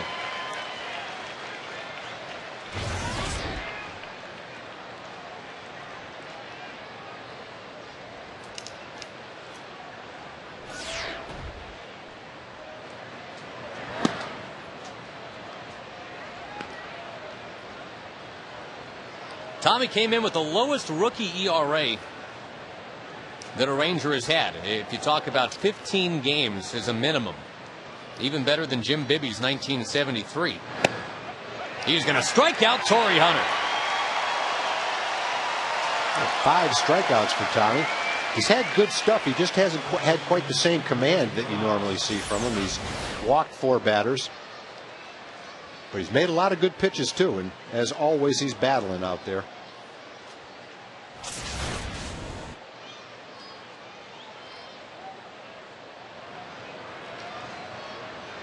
Kendry Morales has grounded out to second a couple of times.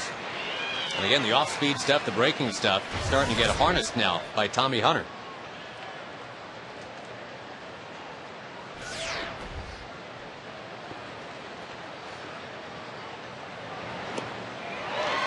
That's some nasty stuff right there. 0-2.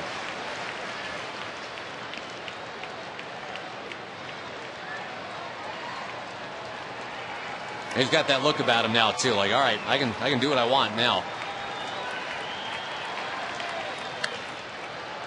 Except on 0-2, Kendry Morales fights a high pitch, a high fastball into center field. That's exactly where Tommy was trying to throw it. He'd get him some breaking balls. The last one almost in the dirt. Figured you kind of set the next breaking ball up with a high fastball. Wow. Morales tomahawks this pitch. Didn't hit it very well. He got jammed. A lot of room up the middle, and he found some of it.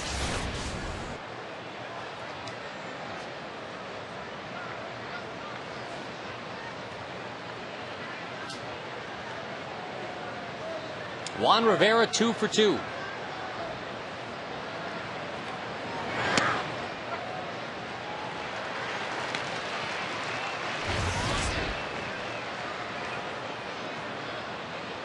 Rangers will have Nelly Cruz leading off in the bottom of the 5th inning, trying to stay within a couple of runs right here.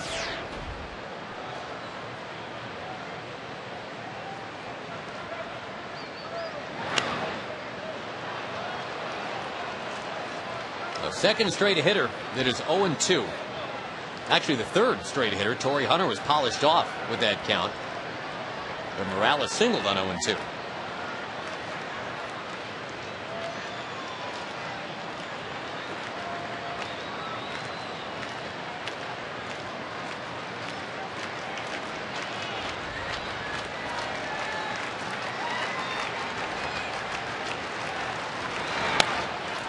Andrews got it!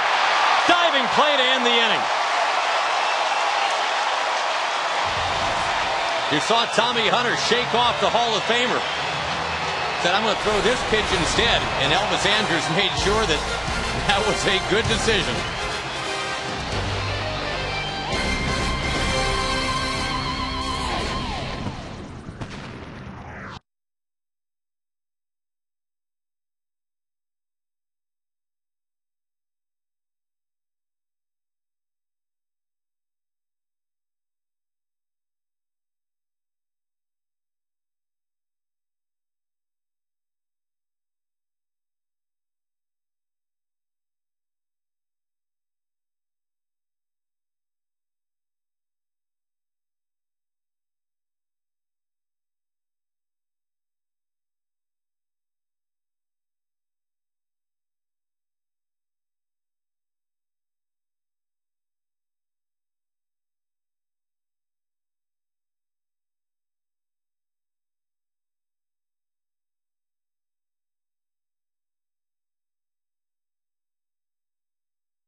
events designed especially for women. You can join the Rangers September the 26th, the roundtable with women in sports business. Tickets include the Rangers Tampa Bay game that night. And for more information, you can go to texasrangers.com/women. The Rangers trying to get something going here against Scott Kazmir in the bottom of the 5th. The ball stuck right between his mask and his neck. That's tough to do. Well, he's looking at him to make sure he's okay.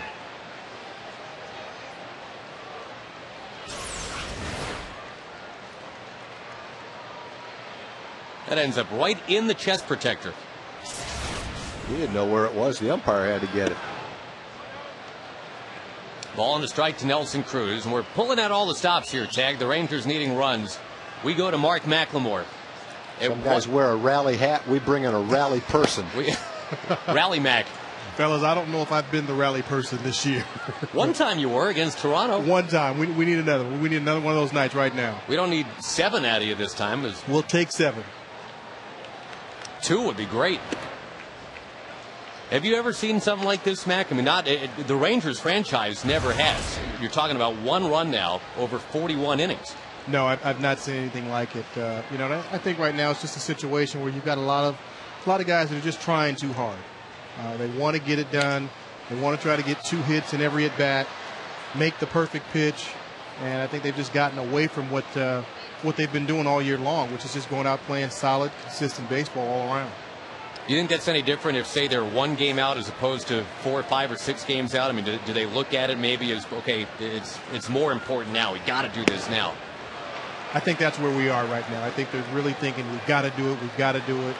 And I think when you start thinking like that, you defeat the purpose, because you're thinking of what you have to do instead of going out there and doing what you normally do. That's a good point, because early in the season, you're not thinking about having to do anything. You're just going out and playing the game. That's it.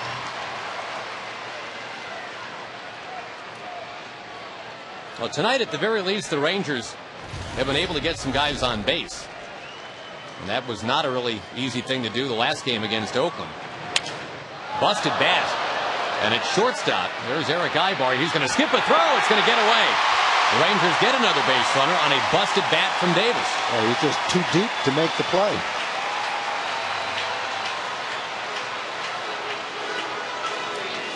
It's a base hit. Chris Davis is 2 for 2. He's made contact. Got a chance when you make contact. Hasn't been solid contact, but it's been good enough for a couple of base hits. Soft line drive into left. And that infield hit. As many base runners as LA has had. 1 swing of the bat right here, and it's a tie ball game. Rangers handed out those rally towels tonight, those white rally towels, and anytime something good has been happening, everybody waves those towels around. They'll be getting whipped all around here if Pudge Rodriguez can make some solid contact.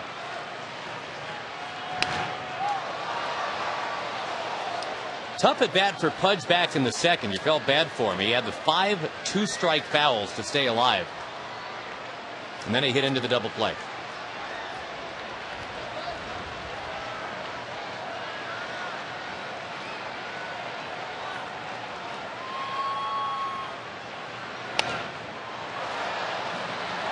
Well, he sends a couple of darts into the crowd here. Been a lot of 0-2 from Scott Kazmir tonight, huh, Mac? Well, he's getting ahead, and that's what you want to do. You want to get ahead, especially when you've got quality hitters like Pudge. And what Pudge is doing right now, it looks like he's behind on these pitches, but he's really not. What he's trying to do is hit that hole on the right side with the runner being held on at first base. So it looks like, he's getting fastballs and he's fouling them off to the right side. But Pudge is a great hitter when he's taking the ball to right field, and that's exactly what he's trying to do. He's not trying to do too much. He's not trying to hit the 2-run homer right now, although that would be great. He's just trying to keep a rally going. Got a guy on, got an open hole over on the right side, so that's what he's shooting for. Got 8 foul balls and 2 at-bats. Well, Kazmir's already thrown 86 pitches, and it would be a lot more, but he's had 2 double plays. And 1 to end the second, 1 to end the third.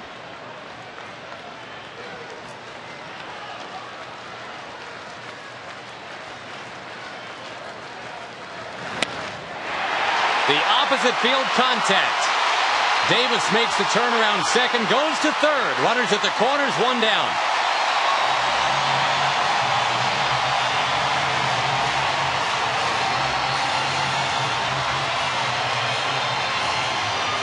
Well, finally, the Ranger fans have a little something to cheer about right here. There's those towels. Keep those towels going. That's pretty cool. High something, slider, changeup. And this is what makes Pudge such a great hitter. I mean, he's going to take what the pitcher gives him, gave him something out over the plate, hit it to right field, which is what he was trying to do. And I'll tell you what I really love about Pudge. If we can get this shot over here, watch him right now. He just brings that excitement, that enthusiasm. He just, you know, he's clapping his hands, and that's the kind of thing you need, especially right now when your team hasn't scored a whole lot over the past 3 or 4 games. Yeah, it's a lot of energy for a guy who has caught as many games as he has at age 37, but he's still got that. And you watch Pudge take batting practice. You watch a lot of other guys, our team, other teams, and it's home run derby. You watch Pudge, and all he does is hit line drives to right field. He's not trying to hit home runs in batting practice because he knows that's not what he's going to be doing in the game. And a good call by you, Mac, because indeed he was trying to go to right field. It finally happened for him. Esteban Herman will take a strike. Kinsler on deck. And after Pudge clapped his hands like that, he kind of turned towards the Ranger dugout, too. I like that. As if to say, come on, fellas. I'll tell you what, Pudge is that energy guy. That's what he was when I was here and we played together and we won. That's what Pudge was. He was that energy guy, that high energy guy day after day. Behind the plate, every day, it didn't matter. He was that high energy guy. You look at him, I mean, this guy, he's 38 years old. He's in a pennant race. He realizes it. And here he goes, right here. There he goes. That's what he wants. Let's go, guys. Get fired up. Let's get into it. He's looking right in the dugout. Let's go. And that's what you've got to have that. That's that kind of leader that the Rangers need. Another 0-2 count for Kazmir. And he finishes off Herman. He went right after him with fastballs. And man on third base with less than 2 outs. That's where you got to have some contact right there. You got to figure out a way to put the ball in play. Well, he mentioned earlier Kinsler stuck on 29 home runs. You hope that's not in his mind. I know 30 is a nice round number, but a base hit up the middle here would be fine. I think you've got to take what Kazmir gives you right now instead of trying to make something happen. It's nice to make things happen, but right now in this situation, you've got a nice single to do to break up the goose egg that they've had all week long.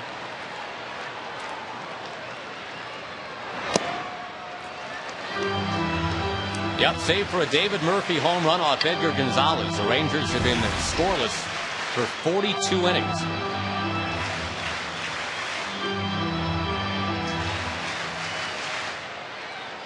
And just aching for that big 2-out hit. We'll see if Kinsler can provide.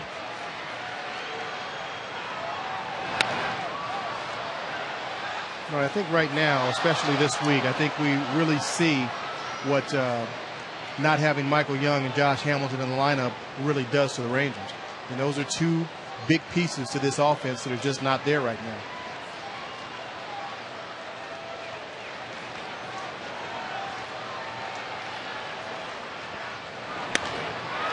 Fly ball, right field.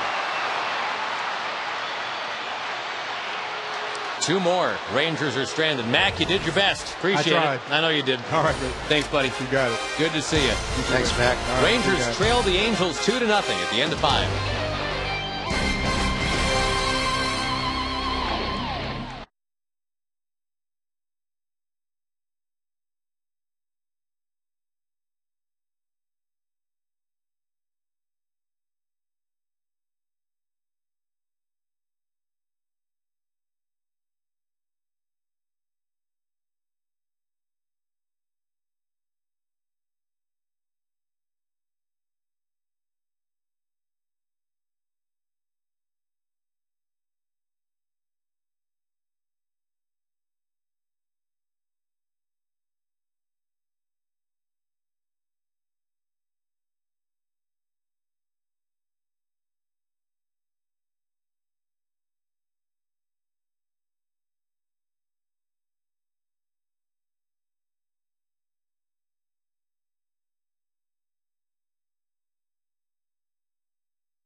it's how you're treated.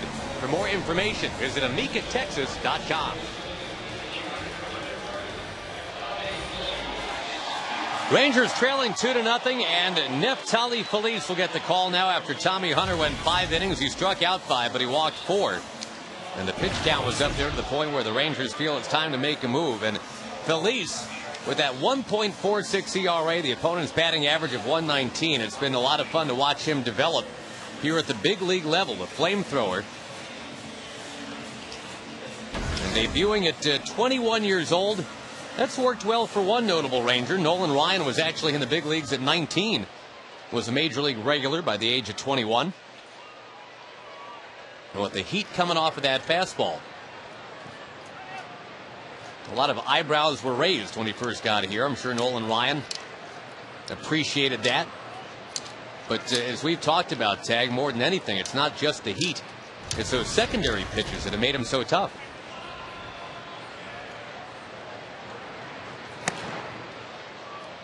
For Tommy Hunter, it's 5 innings, a lot of pitches, not quite the command that we're accustomed to seeing from him, but it was 5 innings where he battled. Anybody can give up a home run to Vladimir Guerrero. The other run scored after a strikeout where Guerrero swung a pitch out of the strike zone. Little pop-up, and Elvis Andrus in fair territory makes the play.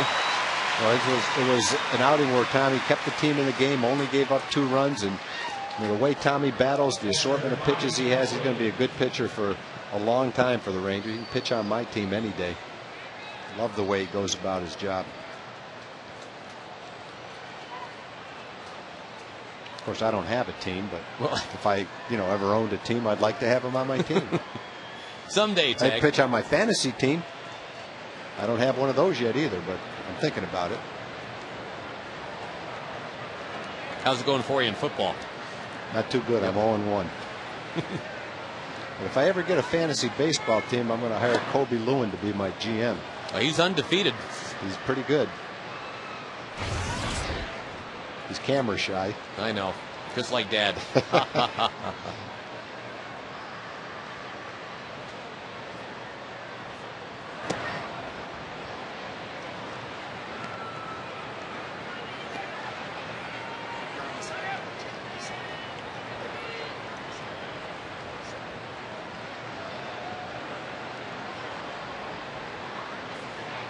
2-0 the count to Napoli.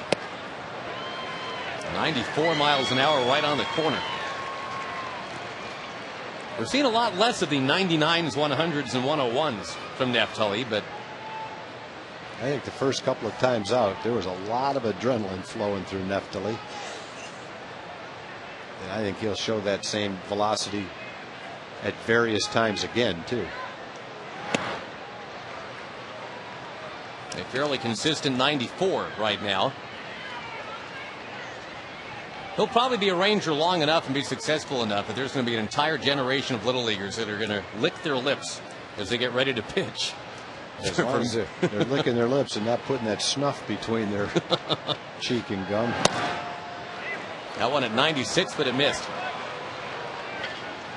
The Napoli in a big-time slump draws a walk, and it brings up Sean Figgins.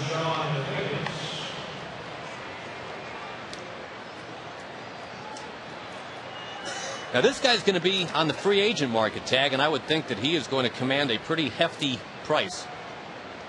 If the Angels can't re-sign him, I figure a team like the Yankees or the Chicago White Sox would have a lot of interest. Yeah, the Yankees are kind of running out of positions, though. They got so much money spent on so many players. I don't know where they need another guy. If they let Johnny Damon walk, I mean, maybe that could be a spot. Yeah. Obviously, he's not going to displace A-Rod at third, but well, the thing about Figgins is, if you do like Figgins, all you need is a position. It doesn't matter where it is. Put him there, and he can do it. He can play center field if you wanted him to. Got a good arm. On the ground, second base. Kinsler to Andrus. To Davis, safe the call. That might be the hardest Elvis has thrown a ball all year. He knew he had to get it there quickly because the ball wasn't hit hard, and Figgins runs real well. I thought he got it there in time. Me too. Ron Washington did. He reached back with all he had to throw that ball.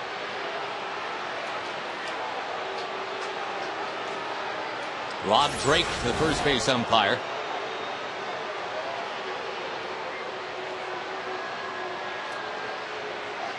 Yeah, it's close. But I thought he got it there. I don't think Mike Scioscia would have argued if he did, if he called it. Tough to tell for sure, but it looked like he was just slightly above the bag when the ball was caught. Of course, we're looking at a perfect angle in slow motion. Rob doesn't have that same benefit. And when it's that close, those calls can go either way. Just depends how the umpire sees it.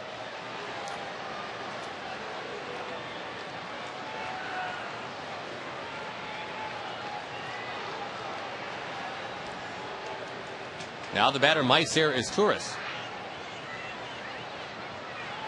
And Fagan's absolutely a threat to run, even though it is Pudge Rodriguez behind the plate. And Pudge has already caught Abreu trying to steal tonight.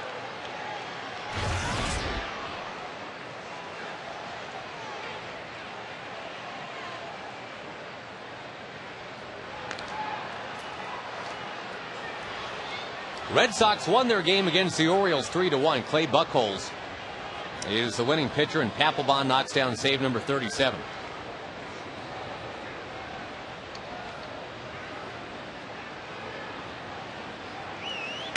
So for the moment, the Rangers 6.5 back in both pursuits, in the AL West and in the wild card.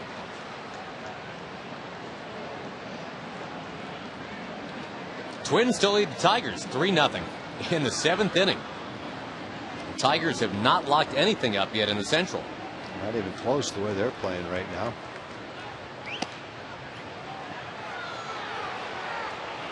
Those teams have a lot of head-to-head still to go. 5 more after tonight. Yeah, Detroit's lost 7 out of 10. Minnesota's won 6 out of 10, so they've made up 3 games in the last 10 days. Without Justin Morneau.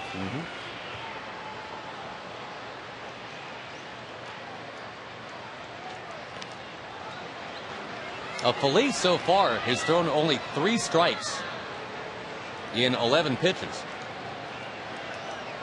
Fortunately, 2 of them have been put into play for outs. Got close to getting 3.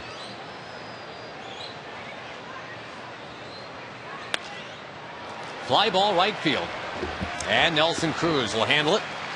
Rangers have a good part of the order coming up. 2, 3, 4 in the bottom of the 6th, trailing 2-0.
$1,100 plus tickets to a Ranger game and dinner for 2 at Sonic.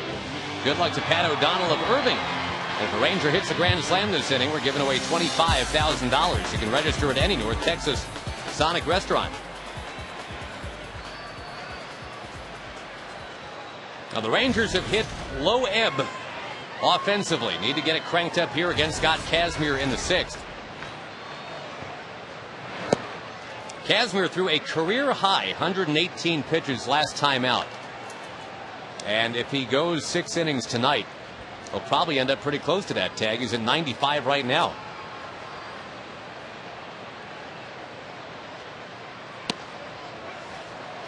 On the edge to Elvis, 1-1.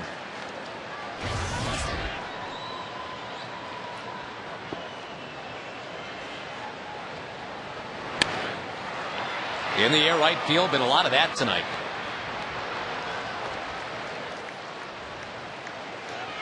Rangers starving for that big extra base hit.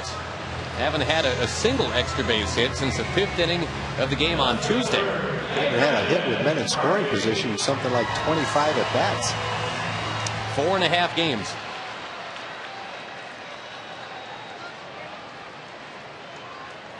The Rangers have had base runners in every inning tonight except the 4th.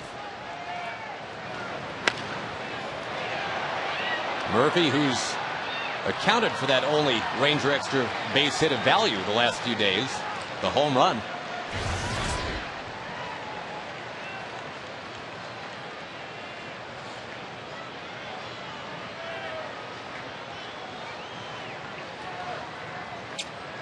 Andrew Jones on deck. 2-0 Angels in the 6th.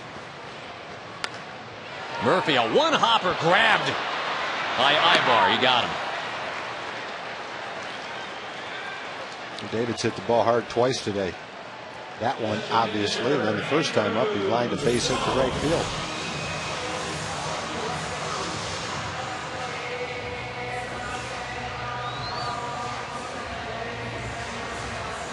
Well, the road to the postseason suddenly littered with a string of zeros.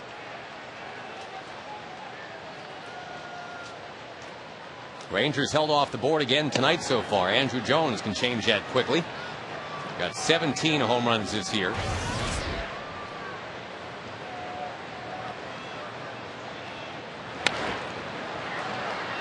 Boy, just amazing. Kazmir, as many pitches as he's had to throw, how often he's been ahead 0-2. 75% of his pitches tonight have been strikes. Bat goes flying.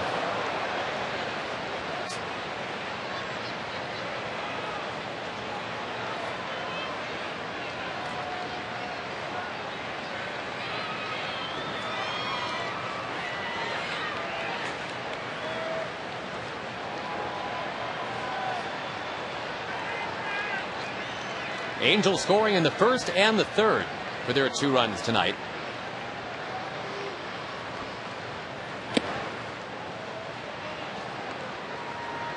Probably the best scoring chance for the Rangers. The 5th inning, 1st and 3rd, 1 out.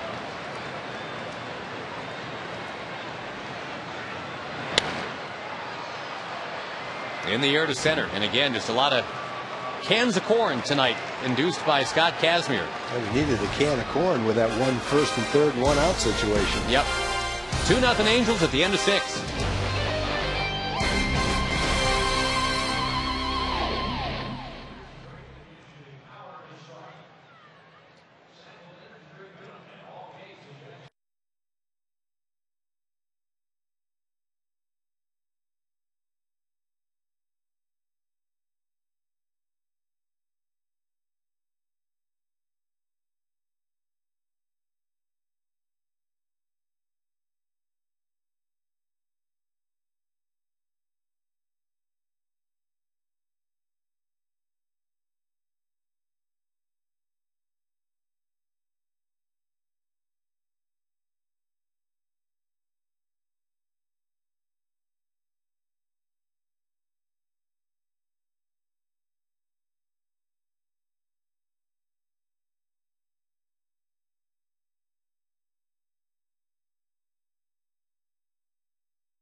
he was named the American Patriot Award. That goes to the Wounded Warrior. Congratulations. What was it like throwing out the first pitch? It was very exciting. I had a lot of fun. I was really nervous. And this is your first major league game ever, correct? That's correct. And also Kevin Millwood, you got to meet him before the game because Kevin is very instrumental in helping support the troops of Texas. He gives a lot of time and money. What was Kevin like? He was a very nice guy. I mean, I only got to meet him for a few seconds, but he seemed like a really nice guy. Nice guy. You got the ball, everything going great. Appreciate the time, and thank you for everything you've done. We appreciate it. Thank you. Okay, Josh? Jim, thank you very much. Neftali Feliz to Bobby Abreu to open the 7th inning.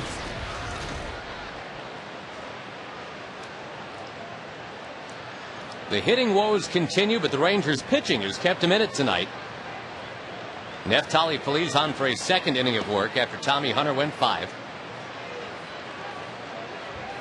I don't know about you, Tag, but I just always get excited about battles like Feliz against a guy on deck, Vlad Guerrero. Just power versus power. Yeah. We saw a great one early in Feliz's stint with the Rangers against Big Papi when the Red Sox were in town, and Feliz was airing it out at 100 miles an hour and struck him out. That was the guy that he grew up rooting for in the Dominican Republic. That was one of his guys, David Ortiz, and he admitted that was the most fun he's had in the major leagues, was striking out David Ortiz. Well, if he was ever going to throw 100 miles an hour, you knew that's when it was. That's one of the times it would be. He had said he had talked to his mom and said, you know, I might get a chance to face David Ortiz. And his mom had said, well, give me a present, strike him out. And he did. And then he called his mom after the game. And supposedly his mom said, okay, I want you to get Alex Rodriguez, too. And he did. That's a good son right there. Make sure his mom talks to him before every game.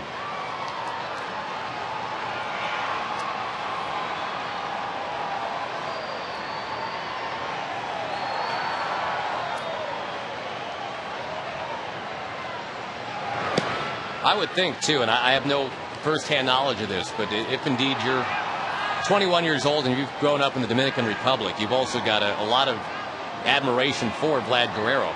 That'll be a fun one for Neftali, no doubt.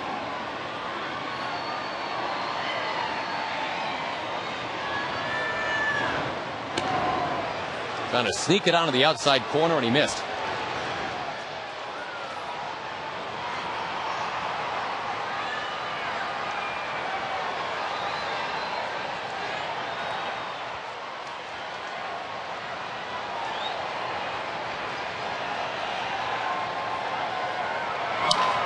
On the ground, second base.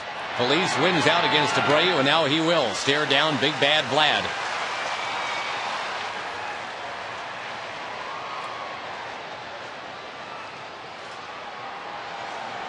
If he gets it up there at 97 or 98, I think that'll tell you what you need to know, adrenaline-wise. We've seen him top out at 96 tonight.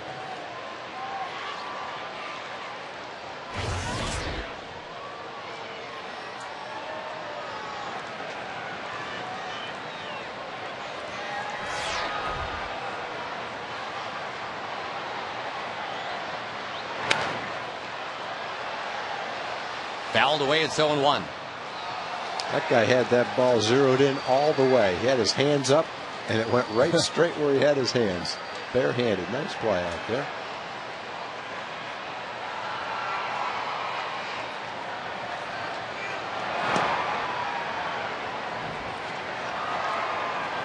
Even Vlad Guerrero wasn't going to swing at that. All that pine tar in the helmet. That time he wasn't. It's been known to happen before, though. I've seen him swing at it before. Not that time, though.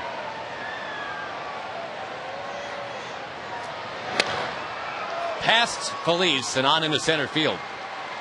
So he tried to get him with a fastball. Certainly kept him in the yard. He just kind of grounded it right up the middle.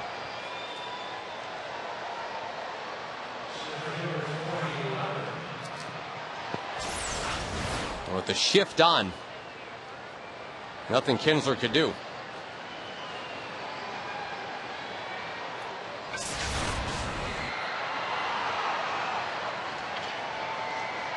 The hits are even now, 6 aside.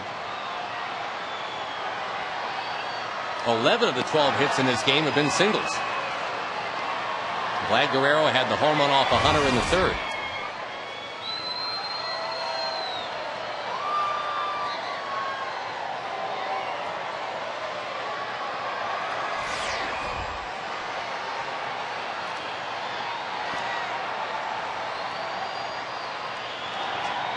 Vlad with that bad back just kind of reclining back into the bag.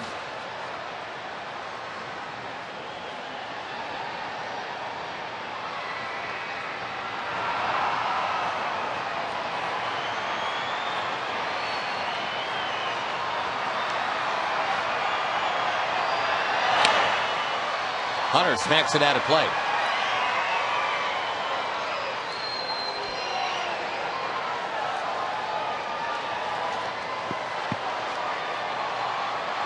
National League, the Phillies lead the Braves in Atlanta tonight 5-3 after 8. Atlanta was putting on a last-ditch charge, having won 7 straight. That game's not over yet. They go to the 9th. The Braves 4.5 out in the wild card.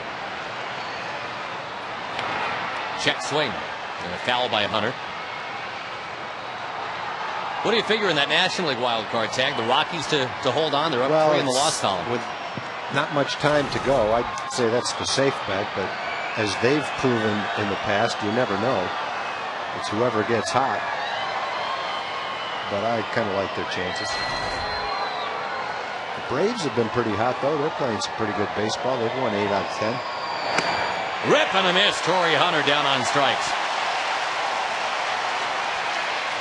Yeah, the Phillies, though, have won 5 in a row, so the Braves can't catch them. But they're hanging in the wild card. Yep. And high cheese there from Feliz.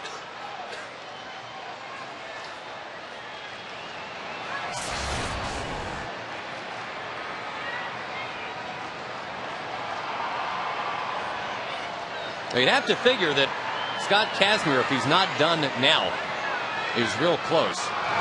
The Rangers will absolutely have a chance against the Angels bullpen sometime real soon.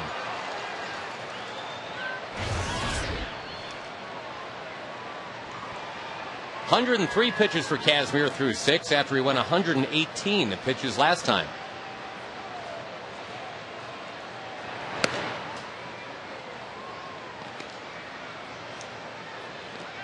You know who else is hanging in that wild card race tag is Florida. They just scored 4 in the 9th in Cincinnati to go up 4-2.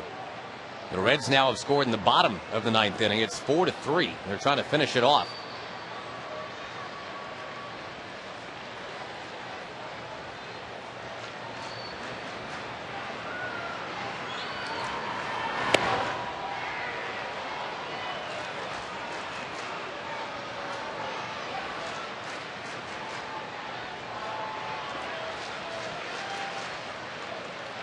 Astros lead the Milwaukee Brewers tonight 2-1 in the 7th. The Lance Berkman home run. Cubs and the Cardinals are tied 2-2 in the 7th.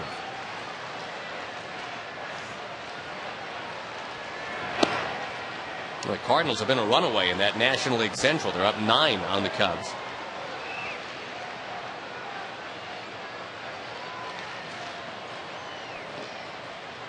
Cardinals have stumbled a bit of late, though. Lost 5 out of 6.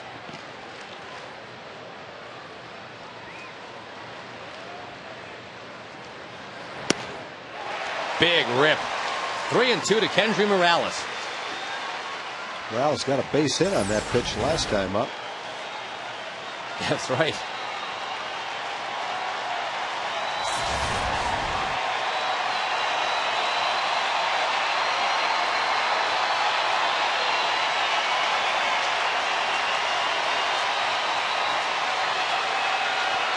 Runner goes, and Feliz strikes him out. 7th inning stretch. 2-0 Angels.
bag. It's on. And by Jack Daniels. Your friends at Jack Daniels remind you to drink responsibly.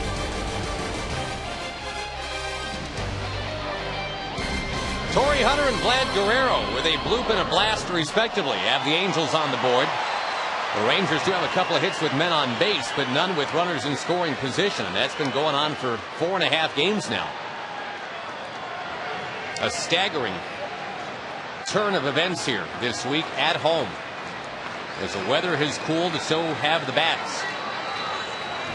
That's got to change very soon. Jason Bulger takes over on the mound, and maybe a new face will prompt the Rangers to get something going. Jason Bulger with a 3.4 ERA. It's been pretty good. Yeah, the Angels lost Scott Shields, one of their late inning guys. They needed some guys to pick up the slack, and Bulger's done a real nice job of that. Last year they had Jose Arredondo too. Bulger has 58 innings. He struck out 57 batters. Opponents have only hit .211 against him. In April he struggled. His ERA was over 11 in April. But since April, it's .215. They've been doing a real nice job late in the game for the Angels. Boy, and the parade of pop-ups continues here tonight. Rangers being kept off balance. The good news is that the Ranger pitching has held a very high-octane Angels offense to just the 2 runs. The Angels have stranded 10. Elvis Andrus with a diving play out there. And Tommy Hunter just bulldogged his way through it tonight. Didn't have a great night of command, but he never did give in.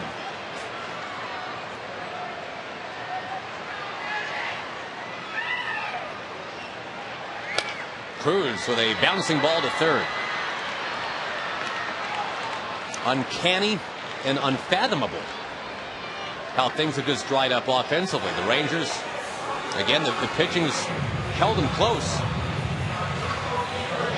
They're being shut out again tonight. I think the thing that just makes it stand out even more is how well the Rangers hit the ball in Cleveland right before we got here. And you can say whatever you want, it's Cleveland, but still big league pitching, and they pounded the ball in Cleveland. It's like they left everything they did at Progressive Field. And, you know, not to make excuses or anything, but they had the scheduled off day coming off of that. Then that rain out, that long delay on Friday night the 11th, a week ago. And it's just a shame. You know, the Rangers, as hot as those bats were, the bats had to be mothballed for a little more than 48 hours. And they just never could pick it up again.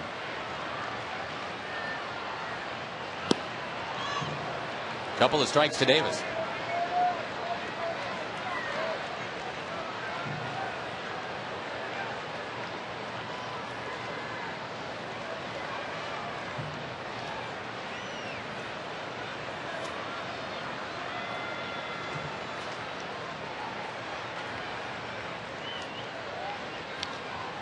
Got a piece. In fact, got a piece of the umpire, Dale Scott.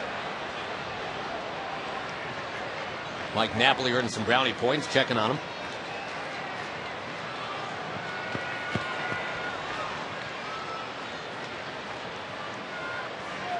Well, Scott Kazmir is online for the win. It would be his first as an Angel. But he pitched as well against the Rangers tonight, essentially, Tag, as he did as a Tampa Bay Ray a month ago. Yeah, pretty much the same thing. He's in his career, he has a chance to go to 6-1. And his ERA coming into the game against the Rangers was .228. It's lower than that now with 6 shutout innings.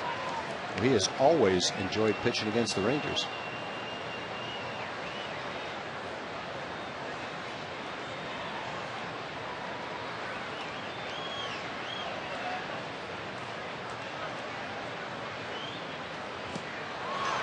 Davis offered at it.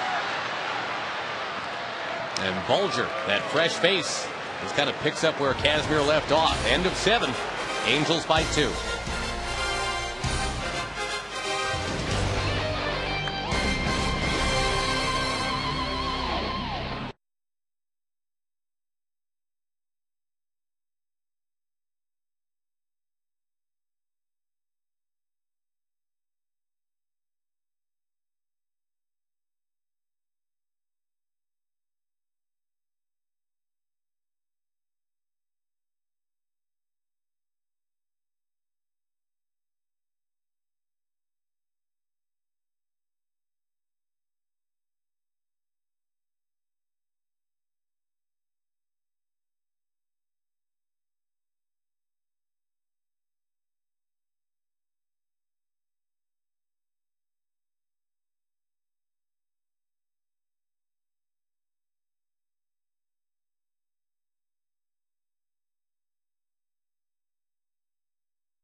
Rewind.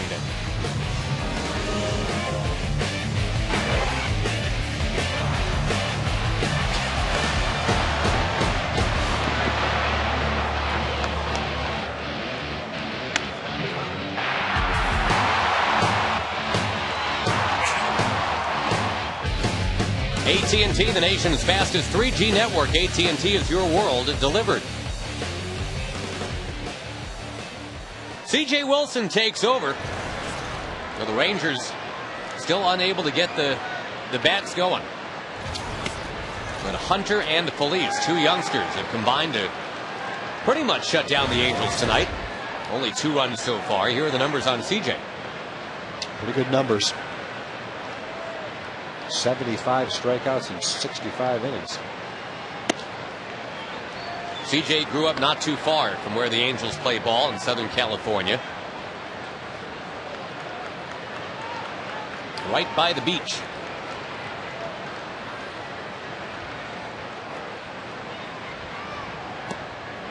Rangers go to the Bay instead of the beach on the next road trip. It's just a 4-game trip. All the games against the Oakland A's. And the hope is that those will be 4 meaningful games. The Rangers need to get a couple wins this weekend against the Angels.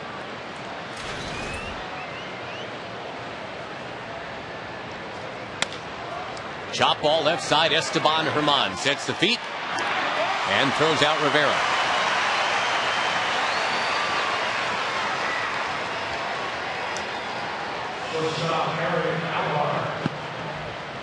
If it doesn't happen tonight, the Rangers have Scott Feldman going tomorrow.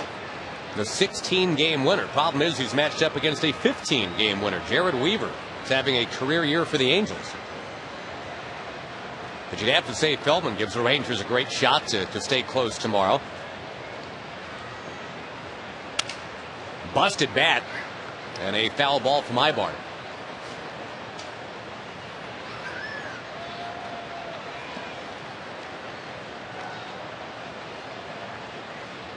Now Feldman should get 4 more starts. Is that right, Tag? Am I doing the math right? He could get 4 more starts, I think. Chance to win 20. Let's see. 1, 2, 3. Yep. He could get 4 more starts. That'll be quite a story to have a 20-game winner in Scott Feldman. That's going to be a base hit, too. Nope. Kinsler says no way. I'm going to get him. He took it away from him. It looked like he'd hit it so softly that Ian wouldn't be able to make the play. That ball was hit so softly that it almost stopped. It wasn't rolling, and Ian made a beautiful play. Mike Scioscia will take up the argument for Ibar. That's one of those plays that can go either way. The Rangers had one that went the Angels' way. That one went the Rangers' way. 2 close plays. Yeah, hit a ball like that, you don't deserve a base hit anyway. Mike Scioscia still out there to talk to Rob Drake about it, and now turns and marches away. Rare is the series that the Rangers and Angels play that Scioscia doesn't get kicked out once.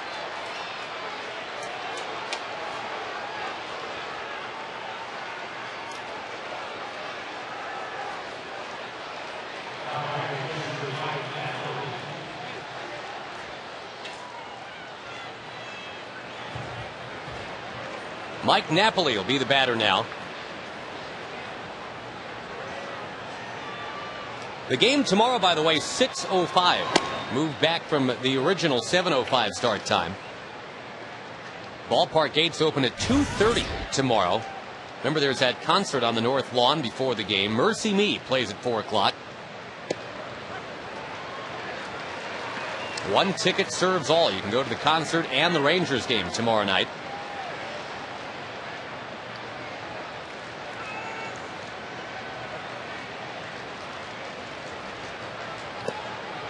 Don't forget the game on Sunday has been moved from 2 o'clock back to noon because of the big Cowboys-Giants game next door at 7:15 p.m. on Sunday.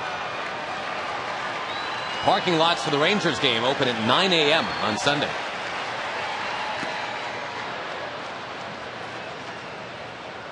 But what a scene that should be on Sunday. The Rangers and Angels will finish up, who knows, about 3:15, something like that. Got the Jack Ingram concert right after here on the North Lawn. All the tailgaters, 100,000 strong, getting ready for the Cowboys. C.J. Wilson struck him out. And again, the pitching has kept the Rangers alive all season and tonight. Can Pudge Rodriguez start something in the bottom of the 8th inning?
Insurance. It's not just how you're covered, it's how you're treated. For more information, visit AmicATexas.com.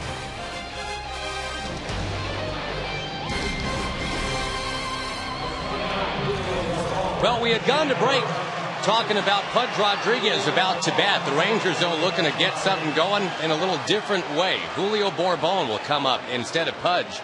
Get a left-hand bat up there against a right-handed Kevin Jepson, a guy that, well, at one point had an ERA of 10. So to get it down to 4.44, things have been going real well lately. And even though Pudge fought his way through a couple of real quality at-bats tonight, Bourbon, the left-hand swinger, and a chance to get on, maybe create some havoc. Rangers just looking for a run. And Bourbon, little squiver. That could work. Figgins throws. Too late. Nice try by Figgins. I didn't think he'd be that close. So the move pays off. Julio Bourbon with that great speed is on. And it looks like Hank Blaylock has come out on deck. Well, you got some speed on the bases. It's still a 2-run ball game. Hank's going to hit for Herman. Hank's played in only 3 of the last 24 games. He's been kind of a forgotten guy as Chris Davis has taken over playing first base. But he always seems to hit well against the Angels. And trying his best to end his season on a high note and make sure the Rangers don't forget about him. Well, what a chance right here.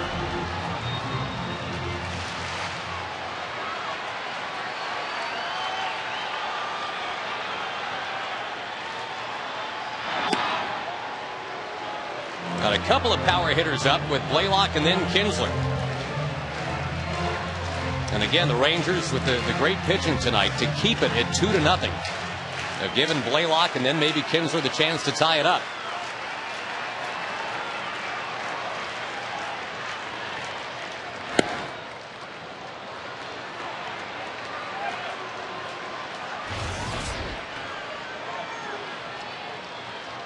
Jepson back in July really got command of a split finger pitch, and boy, as we said, his season has just really had an up arrow ever since. So that's a pretty good fastball, too. Yep, that one at 97, but it missed. Not easy, right? Blaylock hadn't seen live pitching in a long time. See him 97 miles an hour here.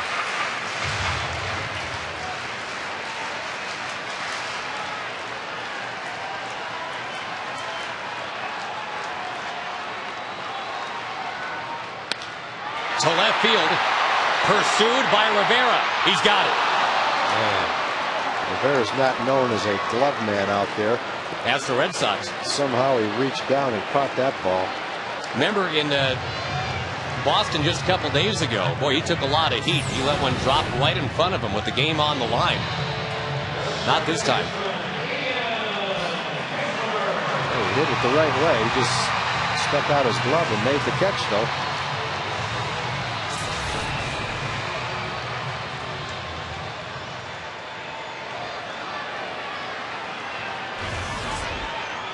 The Rangers still looking for their first extra base hit. Going back to the 5th inning of the game on Tuesday. And Kinsler absolutely a guy who can get that done.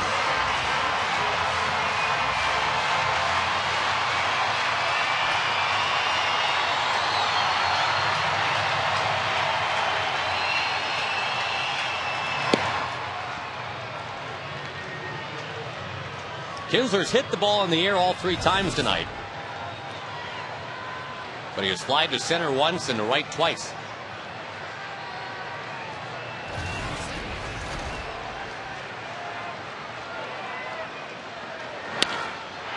Right center field base hit. Bourbon wheels around to third. Runners at the corners. Up comes Elvis Andrus, and Kinsler goes to second here on a weak throw in. Even better. Tying man at second. I have no idea where Torrey Hunter was throwing that ball. Threw it right straight over second base. I thought he was trying to throw it to second base, and maybe he was. He had stopped Ian. Ian saw Torrey get the ball. He's a Gold Glover with a great, accurate arm. And so Ian stopped. And then when Hunter threw the ball, he threw it over everybody's head. It just bounced. Now the tying run goes to second. There's no double play in order. So Ian stops right here, sees the ball go over the second baseman's head. The shortstop, I guess it is. Boy, what a break. Now you don't have to worry about the double play. Picked that ball up and fired it.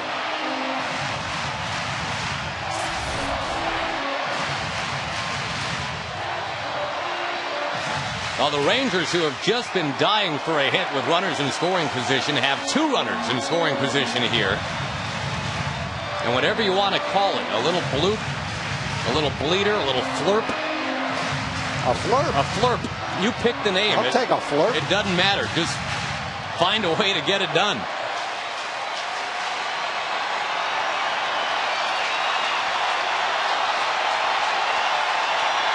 Sounds like something Lord Windisphere might do.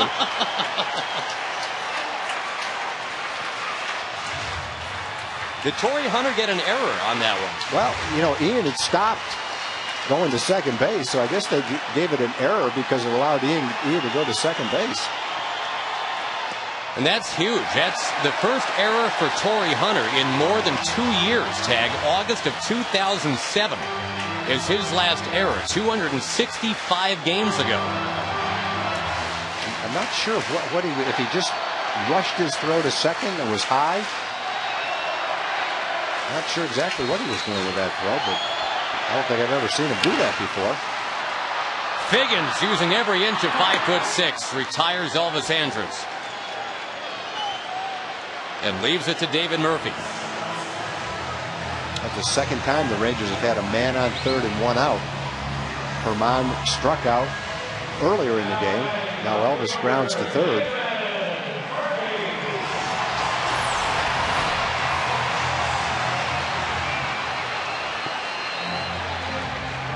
Well, they're going to go ahead and put Murphy on. They put the go-ahead man on base to get to Andrew Jones.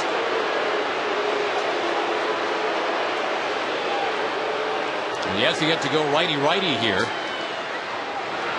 But if Jones happens to double, then the Angels are trailing the game. Well, that's the risk you take if you're Mike Scioscia. He's seen Murphy in the game line a ball off Cashmere to right field for a base hit, and then had a one-hop smash at shortstop. So I think he's watched Murphy swing the bat tonight and feels even though he would be the go-ahead run, he's going to risk that to face Andrew Jones in this situation. So see if Andrew can do something about that. Jepson has not allowed a home run to a right-hand batter all year, and righties are hitting just a shade above 200 against him.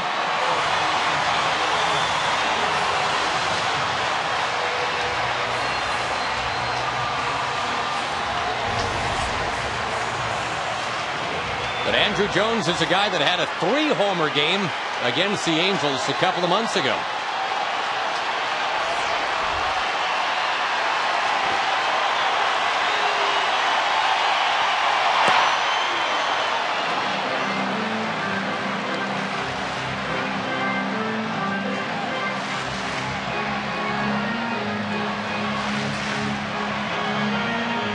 Without Michael Young, without Josh Hamilton, the Rangers leaning on guys like Andrew Jones.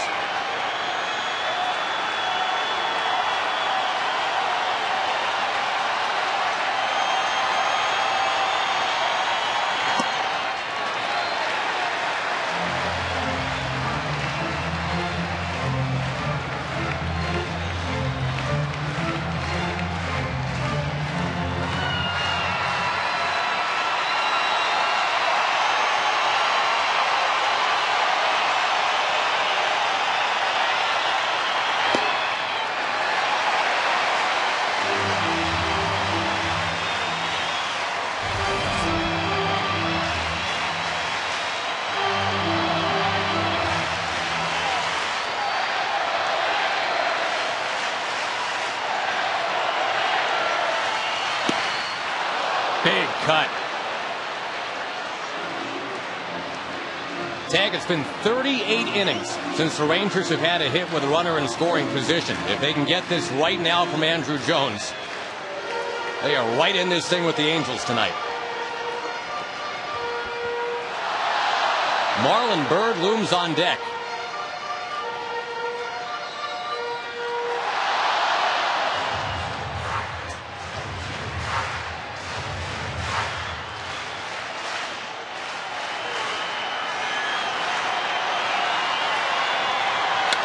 Andrew Jones in the air, right center field, but not deep enough. And the disappointment continues here in Arlington. The Rangers loaded them up in the bottom of the 8th. It stays 2-0.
Performance of the night. It was on this date in 1999 that the movie pretty much got made. Jim Morris made his major league debut against the Rangers, the school teacher from West Texas, the oldest rookie pitcher in a long time, and he struck out Royce Clayton. Disney bought the rights and made the movie 10 years ago tonight.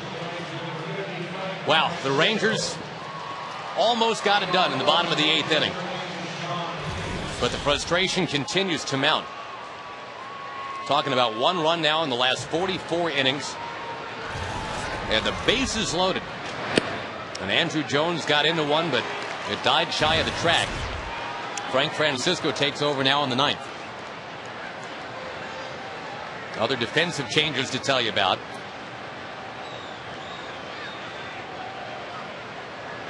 One of those just caught the ball right there. That's Taylor Teagarden. Remember, the Rangers pinch hit for Pudge Rodriguez with Julio Bourbon. Omar Vizquel's now at third. In for Esteban Herman. And there's Bourbon staying in left.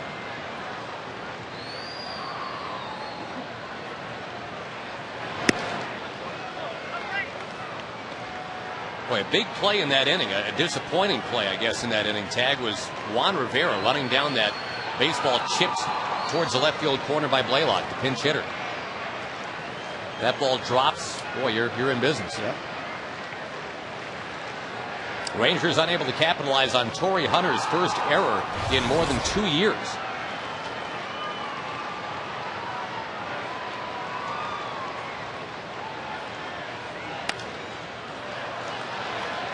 Figgins fouls one into the crowd of 34,000 plus here tonight.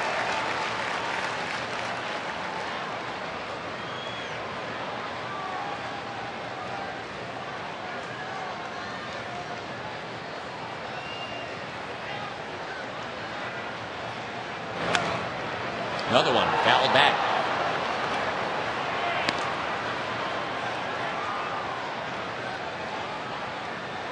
The Angels' closer is Brian Fuentes, and even though he's had, for the most part, a very solid year, he's had a few games this year where he doesn't just give up 1 run in his 9th inning, he gives up a bunch. Tap to third, and there's Vizquel. We go to Jim Knotts. All right, Josh, time for the progressive fan of the game. It has to be ECP from McKinney because he's been working the fans in left field all game long. So ECP, you get the hat, the tote bag, the shirt. Congratulations, buddy. Thank you, thank you. I just want to let everybody know it's the 9th inning. We are not out of this game. We are not out of this race yet. Everybody get your rally caps on.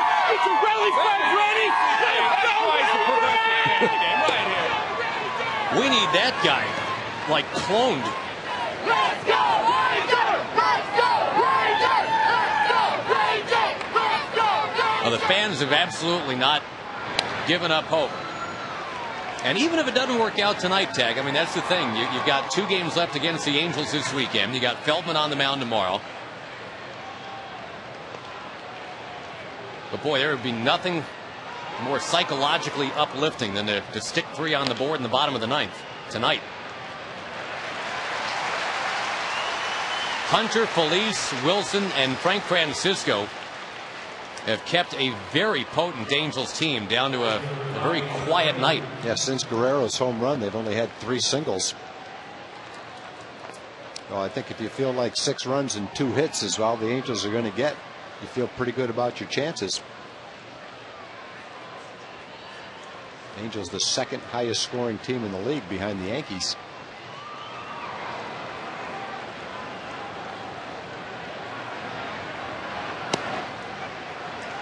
The one time Bobby Abreu swung away at the first pitch tonight, it was with the bases loaded. He hit one over the head of Nelson Cruz, and Nelly made a tremendous play on it. That is why it is only 2-0. We said at the time, if indeed the Rangers are able to battle back, that's the one you're going to look back to, that play by Nelson Cruz.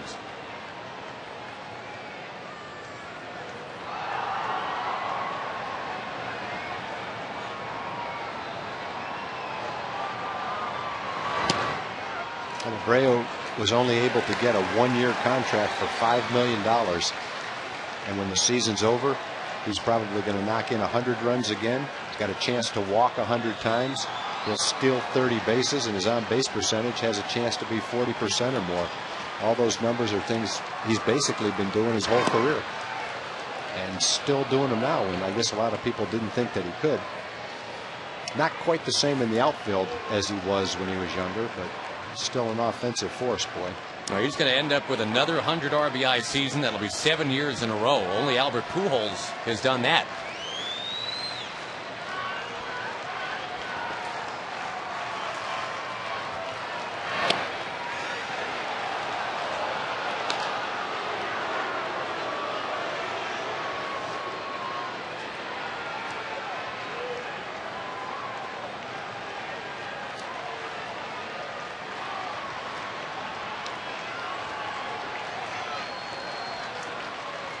You'd like to not have to worry about Vlad Guerrero. He's on deck.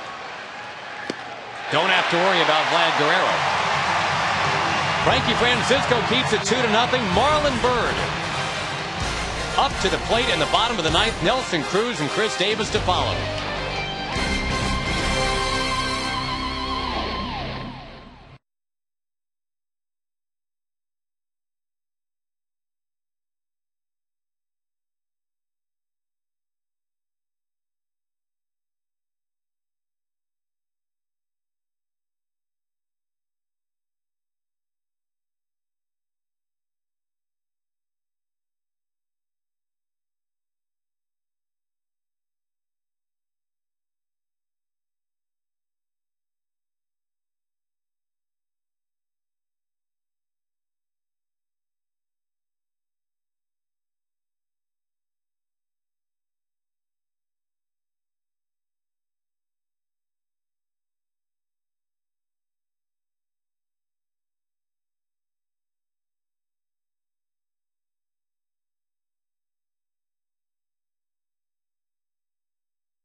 Airlines. Go to southwest.com, grab your bag. It's on. By Progressive for a money-saving car insurance quote. Call 1-800-PROGRESSIVE. And by the Ford F-150. It's not just a pickup truck, it's a Ford F-150. That's been a loud, towel-waving crowd of 34,000 plus tonight.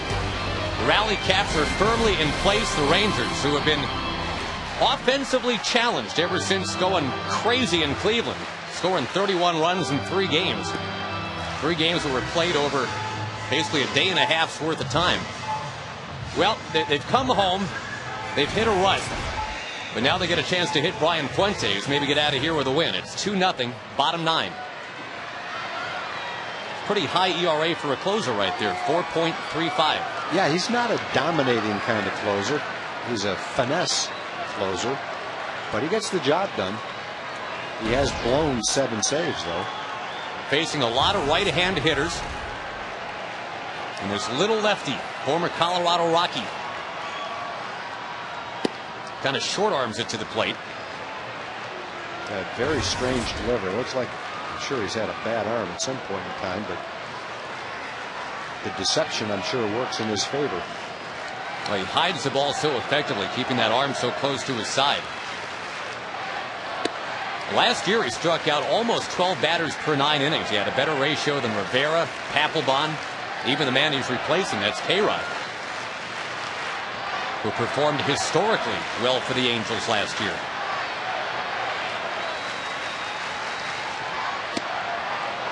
That's what we're talking about right there, that pitch, 1-2.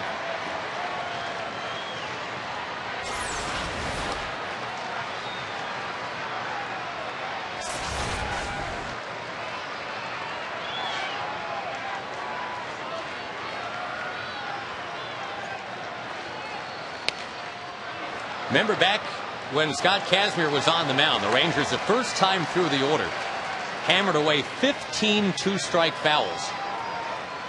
And that helped to drive Kazmir out of the game after 6 innings. The Rangers have been hanging tough all night. A 2-strike foul from Marlon Byrd.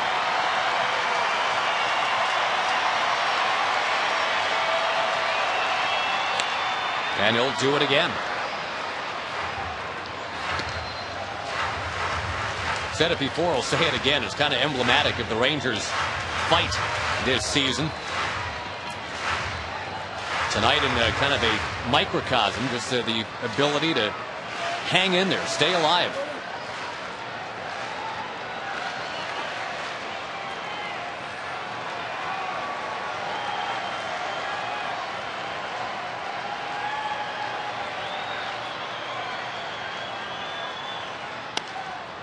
Slowly hit.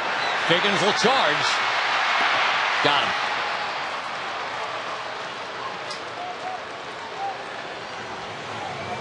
That's a couple of plays like that Figgins has made tonight now.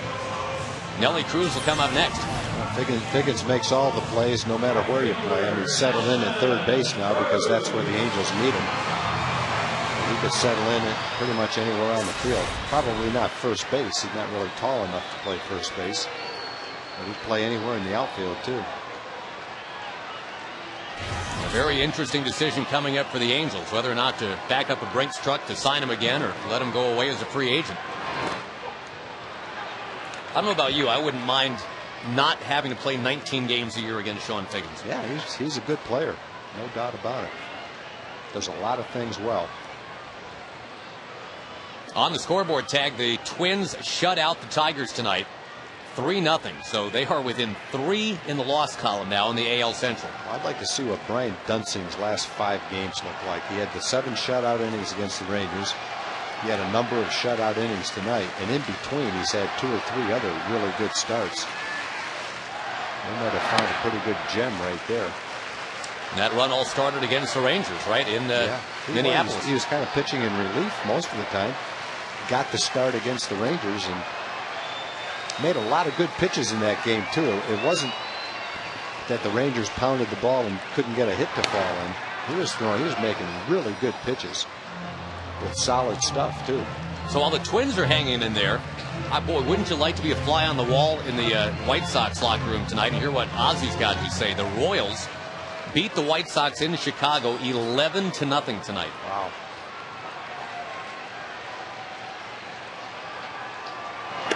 Outside. Chris Davis on deck.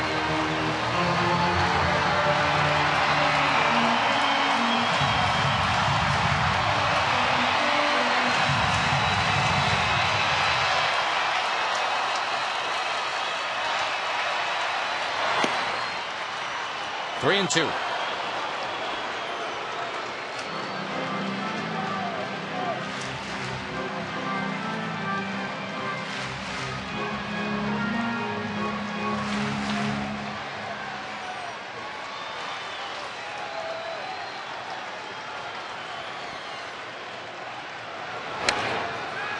That'll be the 12th fly ball out of the night, if indeed it's caught. And it is by Kendry Morales. For the fly ball that Andrew Jones lifted with the bases loaded last inning gave the Ranger fans something to shout about, but 34,000 fans couldn't shout it over the wall.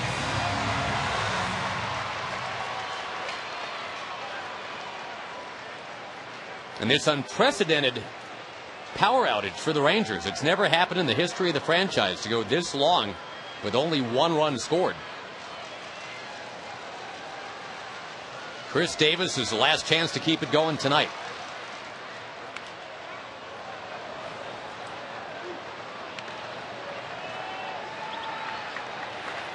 There's your reminder. Rangers Live comes up after the game. Got the big fireworks show set for after the game, but if the Rangers don't rally here, it won't be a celebratory show.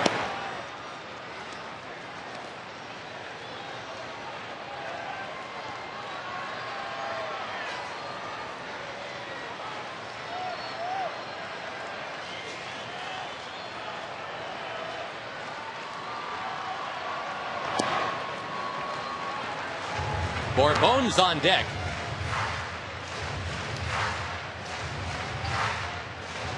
And as has kind of been the case all year, it's left to the kids. Young Mr. Davis and maybe Bourbon.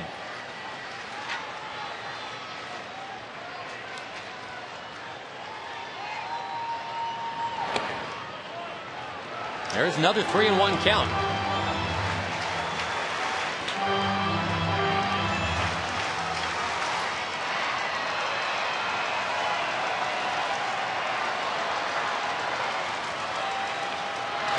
Ball 4. And the tying man will bat. That'll be a good challenge for Bourbon right here in his rookie season. Tough left-handed closer with a kind of a sweeping slider that he throws. Not an easy guy for a left-hand hitter.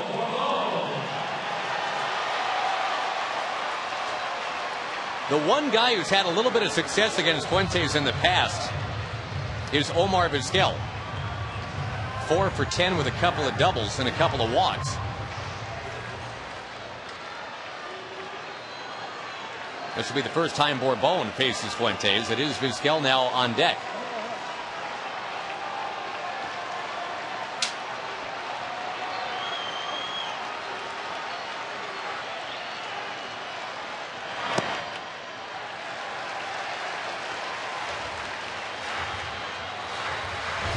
Doesn't have to be the home run hero. Rangers just craving base runners, trying to keep it alive.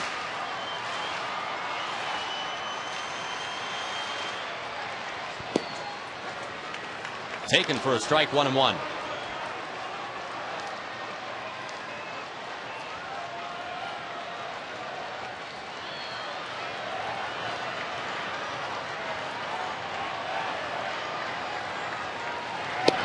Taken again. Strike 2. Go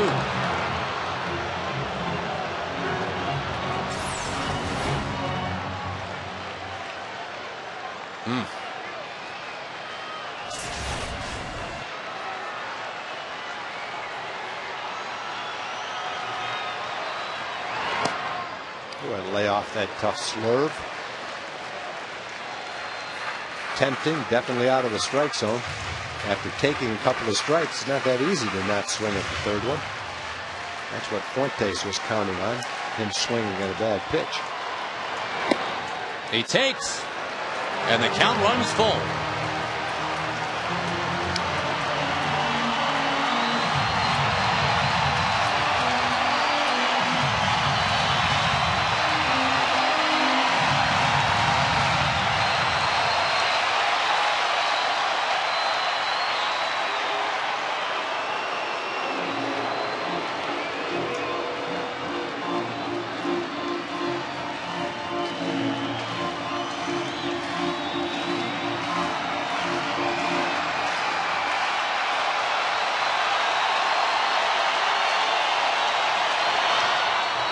The 2-strike foul again. We've seen it all night.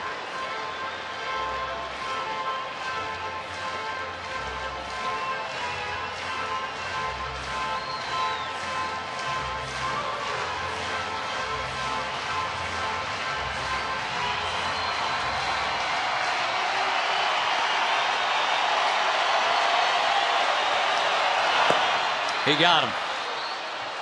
The Angels take the first one. And those white towels that you saw flying all around tonight, those are not white flags, folks. Those are white towels. They'll be put in play again tomorrow. The season continues. Nothing's over yet, but this one hurts.